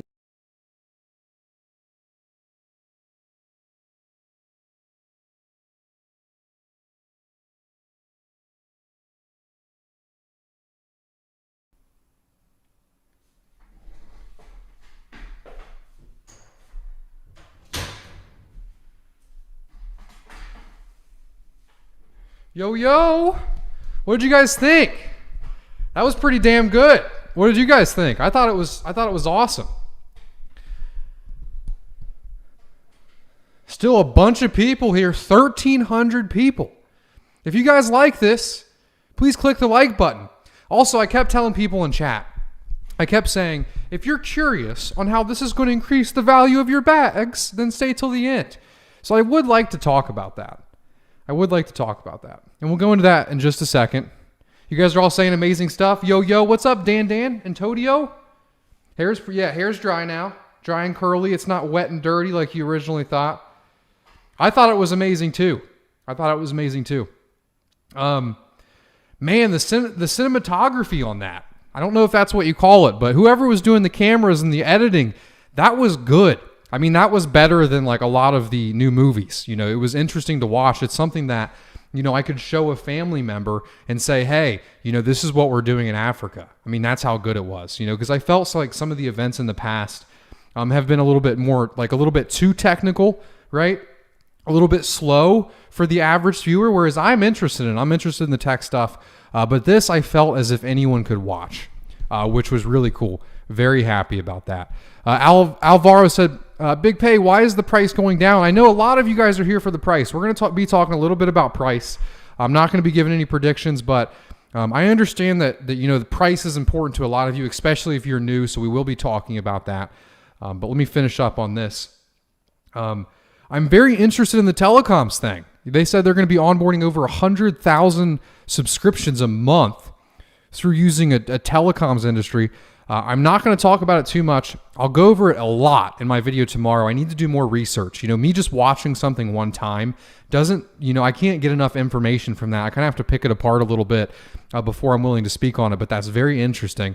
Let's look at like what we've got so far. You know, we have Cody with AdaPay, which we're going to be donating to the Save the Children here in just a second live. I want to demo the AdaPay system that we have, so I'm going to be doing that live in a second. We're going to be donating some ADA to Save the Children. I'll also be answering your guys' questions as well. So we'll do a little bit of content, a little bit of answering questions, and then we'll head off for the day. Also the donation. I appreciate you guys all being here, man. I have a lot of fun doing these. I love the watch parties. You know, I'm probably going to start doing them every month. Win couch, probably next week. I need to go couch shopping. I don't have anything. Look how empty this stuff is. It's pretty nuts. But yeah, so we got the 5 million users, and those are specifically students, and that's actually, their identity is also going to be on the blockchain using metadata, and their performance is also going to be updated on the blockchain using metadata inside transactions. That's pretty cool. We got, and okay, so then I love I feel like this is going to become something that we do often. You know, we watch these Africa specials, we watch these watch parties. I liked how they zoomed in on the country itself and then started talking about the details. But 5 million is just the start, and that's what a lot of people don't see about this. Our goal is the 3 billion people that are unbanked in this world, right? That's the goal. That's Cardano's mission. And 5 million is just the beginning. And for all of the people that are coming here like, oh, well, why isn't the price increasing? This pump. You guys need to change the way that you think about this. You need to think long term. It took me a long time to realize this. This is not financial advice. This is kind of my own growth financially as a person. Is you can't think of things in such short-term ideologies. Like you can't be like, oh, I want to double my money. Who cares about doubling your $100 or your $1,000? You want to think long term. You want to believe in a mission, because if you believe in a mission and you have a passion for something, that's the only way that you're not going to sell through the worst, right? And you'll start to see, if you stick around, if you subscribe to this channel, if you follow Charles and follow the other people in this community, you'll see while we're all here. We're not just here for price, but obviously, you know, people that have been here from the beginning have greatly benefited from the increase in the price, right? But we are here for the mission, for banking the unbanked, you know, for Africa, for financial freedom in first world countries, and for everywhere. And Africa is one of the most important pieces of this. And that's why we're all so excited for this. And that's why we're so excited for the first 5 million users on top of the Cardano blockchain. It's because it starts with Africa. It starts with these third world countries because of the bureaucracy issues that we have there. In these third world countries, it's a lot easier to make deals with the government to onboard 5 million users. Whereas in first world countries, you can't. But a lot of people, they ask, they say, Big Pay, why are we focusing on, you know, these countries that have a low GDP, that don't have much money, that don't have much value? Because that's where the value is going to be in the future. And it's also the only way that you can compete with these Fortune 500 companies like Amazon, Google, Facebook. I mean, Facebook was trying to do the same thing, literally. So if you have these tech conglomerate giants, how can you compete with them? The only way that you can compete with these giants is if you have billions of users and say, this country that you left behind, Africa, we've been there for 10 years building the infrastructure. And now they're one of the greatest nations in the world. And they all are on the Cardano blockchain. What do you think these Fortune 500 companies are then going to do? Integrate their services with Cardano. And of course, that increases the price. But it's like, who fucking cares? Who fucking cares about the price? I mean, they just printed, what, like $7 trillion? $7 trillion in the past year? Oh, so we're rating everything in USD. Who gives a shit? It's like, okay, let's just say I just became a millionaire. I'm a millionaire in what? In what? Right? In US dollars? Where they're printing and printing and printing and essentially taxing a hidden tax on everybody in this whole world? Who cares? This mission is about like helping the world. And I hope that you guys see that. And if you stick in this community, you will. You know, we obviously care about price, but it's in like price is that's what's so hard about cryptocurrency, because price is inherently attached to it. So you can't be so, price doesn't matter at all. But if you look at things long term, I mean, does it really? Price in what? You know what I mean? But it does matter short term for your business. It does matter short term for your family and your financial security. But that's not what this is. Cardano is not your financial security. Cardano is about benefiting the entire world. And that's a long game. That's not something that's going to happen in 6 months. Writing papers and then building the code off the papers is not something that's going to take 6 months. You know, this Africa mission, this is going to take years. You know, when I think back like, at what time am I going to look back at this and be like, damn, you know, Africa, a lot has happened. 5 years, 10 years. That's the Africa mission, not 6 months, you know. So I hope that makes sense. There's a little bit of a rant for you guys, and I really liked at the end, man. It gave me a little bit of goosebumps. You know, Charles like talking about, he was comparing, you know, SpaceX to NASA in the beginning, you know, and he talked about how all of these people were so passionate about them. I'm literally getting goosebumps as I say this, but that's what and that's why Charles said it, obviously, but that's what I feel Cardano is. Everyone that I talk to is so passionate about this. And there is no ifs, there is no buts. It is, we will do this. And it has been that way from the beginning. It has been that way since 2017 and probably even before that, because that's how long I've been here. And I didn't feel that at first. I didn't feel, because I had to, you know, learn what the mission was, educate myself on crypto and educate myself on ways this can actually benefit the world before I felt that passion, before I felt that almost unreasonable, like this must be done, this will be done. It takes time to feel that. It takes time to be a part of it. And it's something that needs to keep being fed, right? You're not going to just feel that way forever. You're not going to just be like, this mission, this passion. It's something that has to, you know, as evolution happens with, you know, yourself, with Cardano, it's something, and that's what I feel this Africa special was. It was just feeding this passion that we've all had for years, you know, and I'm hype. But if you bank 3 billion people, do you think the price isn't going to go up? Do you think that? What do you think the price is? What is it just going to go to zero? If you have 3 billion people using an operating system, or you have 5 million users using an operating system, do you think the price of that said system will go down? I don't know. But if you think long term, we're rating things in the dollar. At least I am, because I live in the United States. So, but that's what you guys all say in chat. You all use the US dollar. So, but yeah, that was my little rant there at the end. I always get a little angry at all the price things in the chat, but at the same time, there's no reason for me to get frustrated because I completely understand it. And I think a lot of people that get into cryptocurrency, that's where they start. So it's a bit of like, frustration, but also realizing, their perspective. So I'll read some questions. Thank you guys so much for all being here. I mean, there's still 1,100 people here. I mean, that's just so insane. Like I in my head can't even imagine that, so.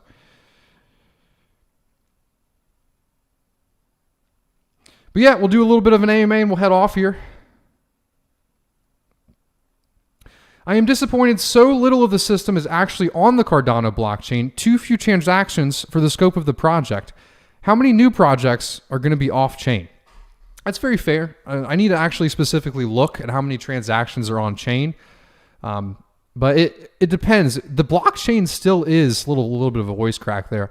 The blockchain is slow. I mean, it's a slow technology, So I think, as the blockchain has more power, then, obviously more of those transactions will be on chain, but if you look at the future of cryptocurrency and where this is going, it's going to be main chain that is a little bit slower than the side chain. Slide chain's doing a lot of the computation, and then them printing a transaction that is a zero knowledge proof on the main chain to not bog it down.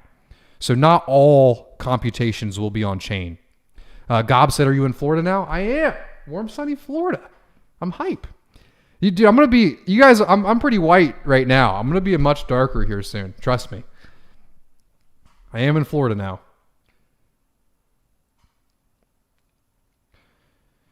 Any word on how the private testnet is going? Should the testnet still be going live in a week or two? So under my understanding, yes. And under my understanding, it's going well. Everyone that I've talked to about it is happy about it. So we'll see how that goes. I'll give you guys more data on my channel as it comes out. I've also been thinking about joining in myself now that I'm moved, now that things are a little bit more settled. Because if you guys remember, I got all the inside stuff or the Stakepool operator stuff for you too. That's kind of how I got my start. Curtis said, thank you for your stream. Really enjoyed it. Liked and subbed. Cheers. Thank you so much, Curtis. I had a lot of fun too. I do these every month. They're watch parties, so there'll probably be another one next month. I also do AMAs every Monday at 3 p.m. Eastern Standard Time. And that's for, if you have some questions throughout the week, you can just write those down, bring them to me for Monday on the AMA, and I'll get them all answered for you. Braveheart Stakepool said, Florida, baby! Hell yeah. Kyle said, always sunny now in Florida? Hell yeah. It's definitely always sunny in Florida, that's for sure. My birthday's in February, and I was actually here around my birthday, and it was 1 in the morning, and I was wearing a t-shirt. When I was younger, my mom always said, I wish your birthday wasn't in February so we could actually do something fun for once.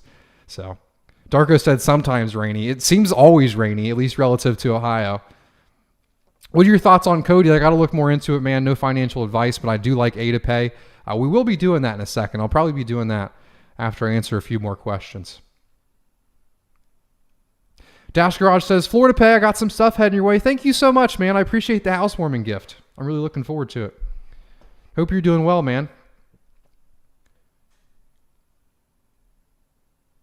SpyStat said, time will open people's eyes. It'll be a very good coin to own. It cannot fail when it's all in place. Hell yeah, man. Awesome content. Thank you so much, man. I'm on, I guess I can just say it. You guys are going to be able to find it out anyway. I'm on the East Coast. I did move to Florida permanently. I mean, you guys saw how much I was traveling here. I moved to Florida to grow Bloom. Bloom's my baby, and I'm growing it in Florida. Can't have your babies growing up in Ohio.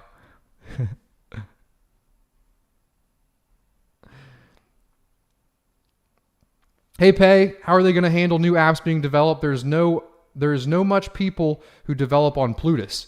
Great question. Great question. So there is this thing called Yella.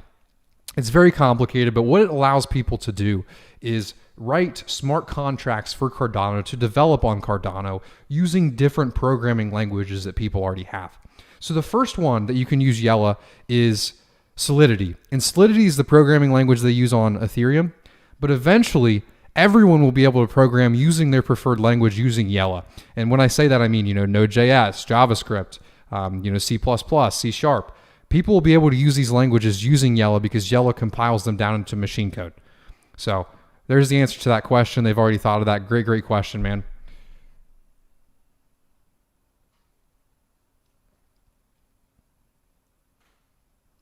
But let's do a donation while you guys are all here. So there is a way that you can actually donate to save the Africa, save the children.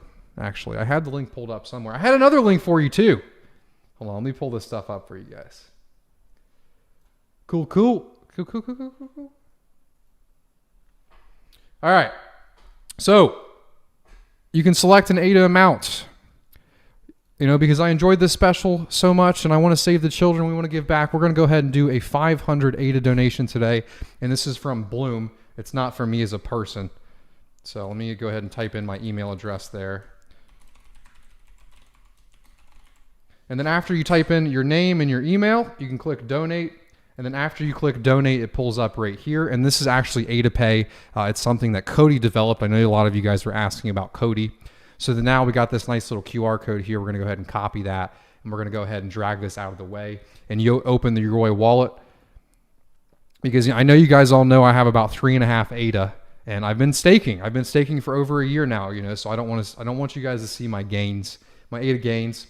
So I'm going to go ahead and send 500 ADA to that address. Sorry for, wasting your time on this, but I do want to see what happens after you send it. So we're going to do 500 ADA to that address. I'm going to go ahead and type in the spending password.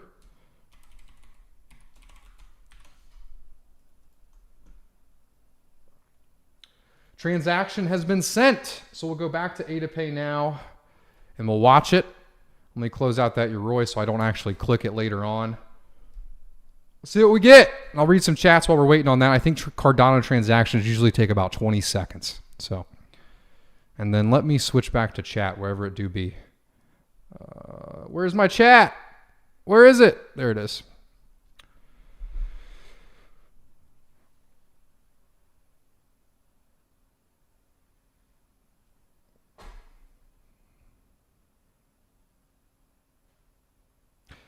ADA Pay, oh my God, yes. That's what I'm thinking. Let's see if it's popped up yet.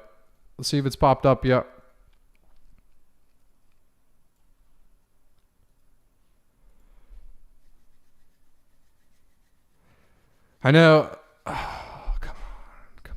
And then there was another tweet I wanted to show you guys. We'll go ahead. Oh, there it is. Payment sent. You've successfully sent a payment of 500 ADA. We're waiting for it to be confirmed by the network. Hell yeah. So 2 confirmations. That's pretty cool. We can go right back to the merchant. And, why is this important?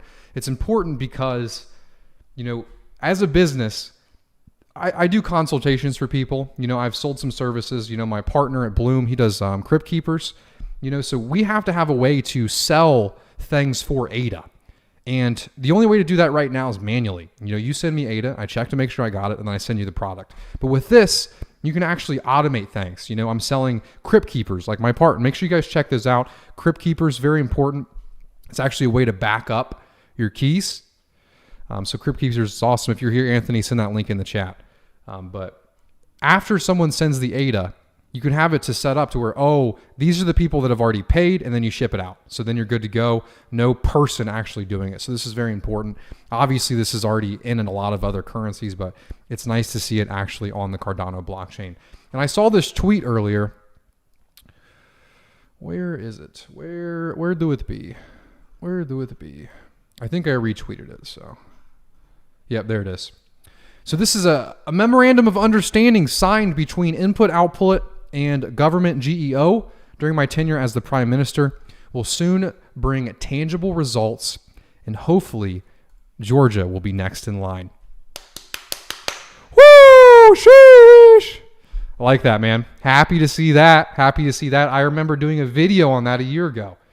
So That's all the content I got. Let's go back to the chat. We'll answer some more questions, and then we'll head off here for the day. Yeah, I mean, we're at 900 people right now. This is about 3 times the normal amount of people that I have in my live stream. So if you can tell, I'm a bit happy. I'm a bit happy.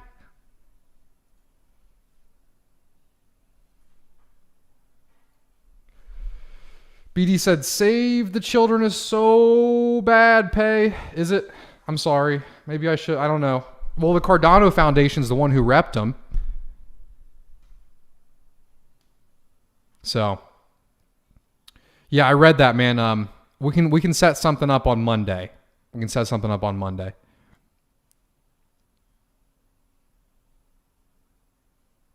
So, Pay, what was the big takeaway?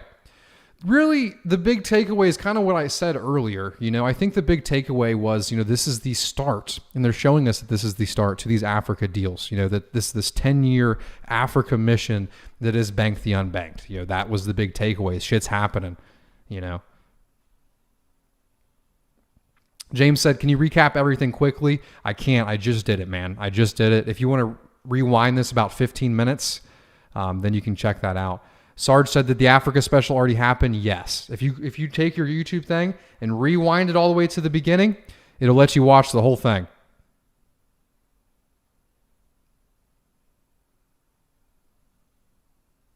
AdaPay seems kind of irrelevant to the whole Africa strategy. Yeah, it did. But maybe they just wanted to include it in there because, like, normally what sits in place of these are the like the monthly recaps, I like to call them. The product updates. So maybe they just threw a couple of the product update stuffs in there since we didn't have one. I've seen SafeMoon is going to boom and that it's a scam. Man, I don't see any use cases for SafeMoon, not financial advice, other than making money. So if the only use case is making money, then I would stay away from it. Is there going to be a Catalyst Fund 6? Yes. Yes, I was actually in a phone call doing some stuff for the Fund 6, so I can confirm that.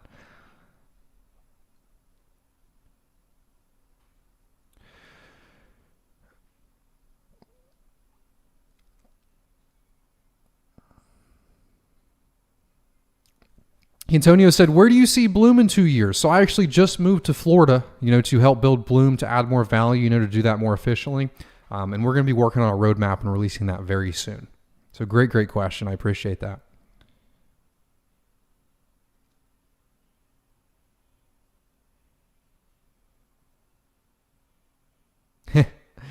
G-Stan says, but Pay, I want all answers provided for me on a silver platter, including financial advice. JK, I wish I didn't have to worry about that. Like, I wish I could just say, like, oh, I don't know. I'm always nervous about the price stuff. I just don't want to get sued. I've never been sued before, and I'm terrified.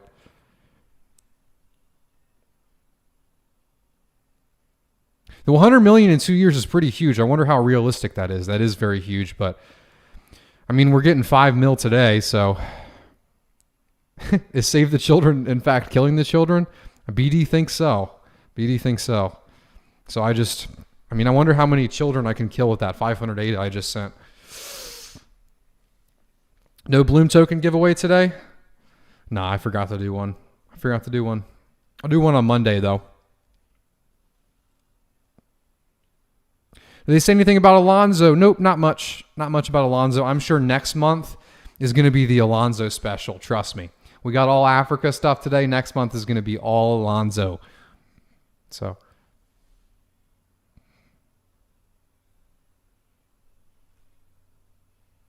Trezor or Ledger? Trezor's the one you should go with. There's still a lot of people here. I'm still having fun. We'll go 8 more minutes, so.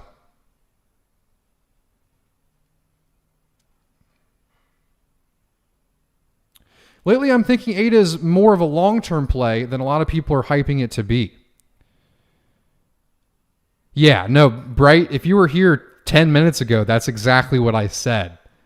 That, you know, talking about, a 2021 play is useless. ADA is the decade of 2020, you know, that's the play. So.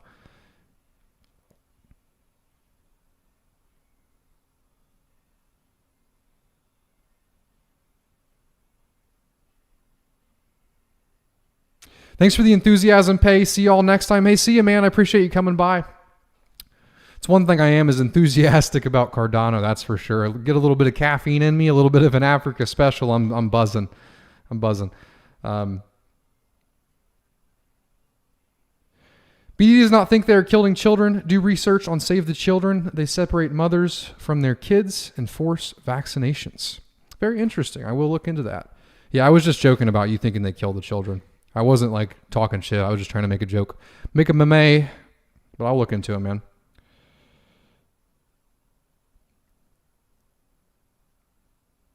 Besides your 3.5 ADA, do you have any other cryptos? I got some Bitcoin. I've got some AGI. What else do I got? I've got some USDC. Not holding that one for long.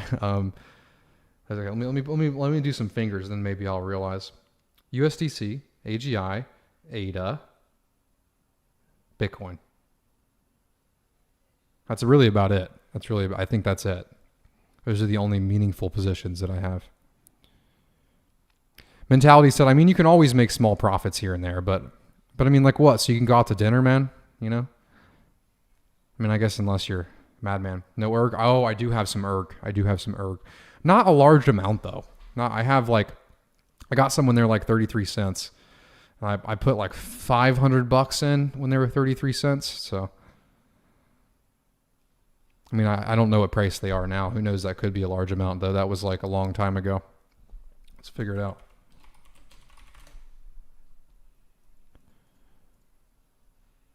$380. Okay.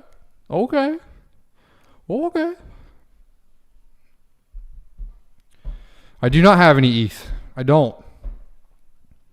I see the value of Bitcoin. It took me a little bit. I was a ADA maximalist for a while, but I came around on Bitcoin. We had some nice. I used to love Bitcoin when we first started, and then we broke up for a little bit. I went all in on ADA, but me and BTC had some make-up sex. I love BTC.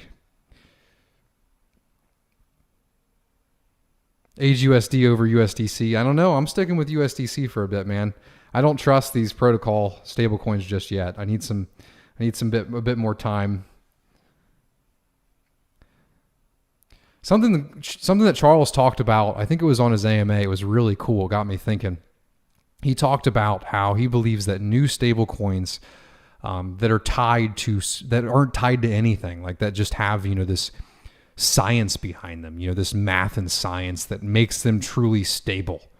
He's like, we're going to see hundreds of these coins appear. And that's pretty cool.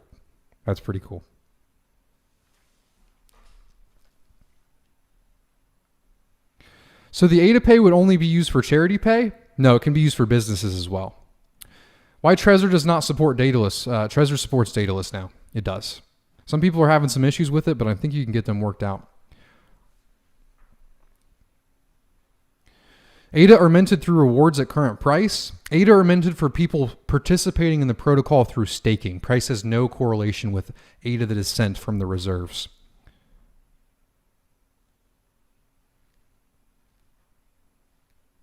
Math magicians. Hell yeah. I was a math boy for a little bit. I took Calc and Calc 2. And my Calc 2 was Calc 2 and 3 put together in one semester. And my life was literally waking up, doing calculus, and then going to bed.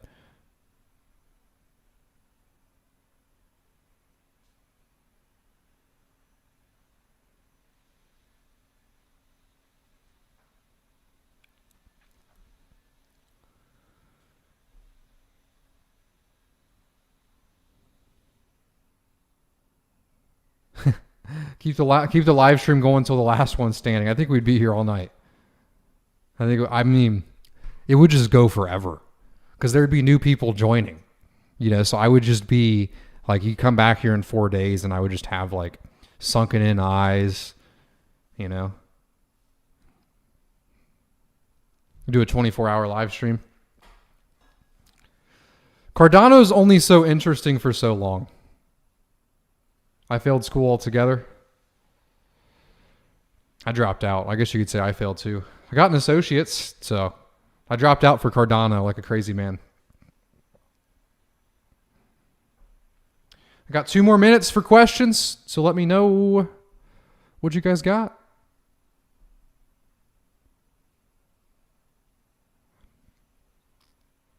No, I wish I had 3.5 million ADA.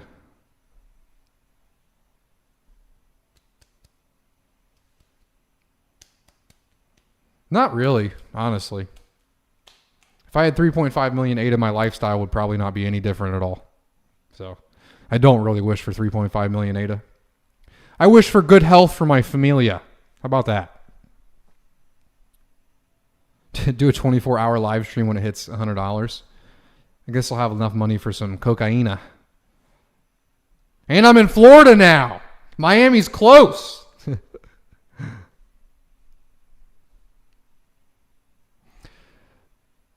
3 hours and 11 minutes we've been going. Which bloom pool needs staked? Bloom 4. Or bloom 5. Bloom 5. Bloom 5.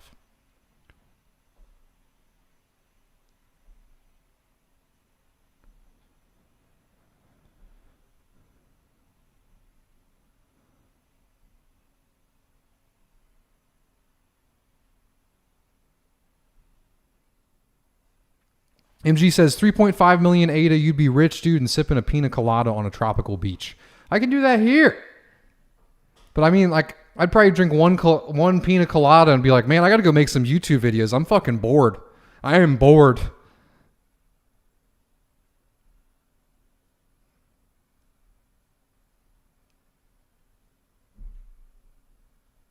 I wonder if drug dealers take ADA pay. I do. I'm just kidding.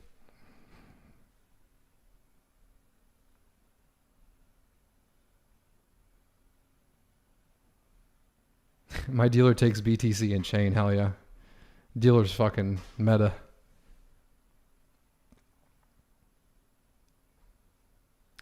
Yeah, so we'll go ahead and close it. 3 hours and 12 minutes. That was a fun one. That was probably my favorite watch party. The only thing that could top it was the Shelly watch party, the Shelly Summit. So we'll see. We'll see. We'll see you guys next month. I should probably do a closing. If you guys enjoyed this, give me a like button. I'd appreciate it. I do these every Monday at 3 p.m. Eastern Standard Time. It'd be pretty cool if some of you guys came to that. I have a lot of enthusiasm over there too. I answer questions. So yeah, it was a great time. You guys are letting me live my dreams, so I appreciate it. These are so fun. I look forward to them so much. Give it about 7 seconds before it comes out. But Basilic said, remember the old days where you were vaping and all shit live? Yeah. I had to stop the vaping. It just like, I don't know. It just didn't feel right. I didn't feel at my best when I was vaping for these live streams. It made me very talkative, but I switched to espresso. So, but hell yeah. Hell yeah. Give my 5 seconds and head out of here so it catches up. I always wait till I start to see myself dancing and then we're good. There it goes. See ya.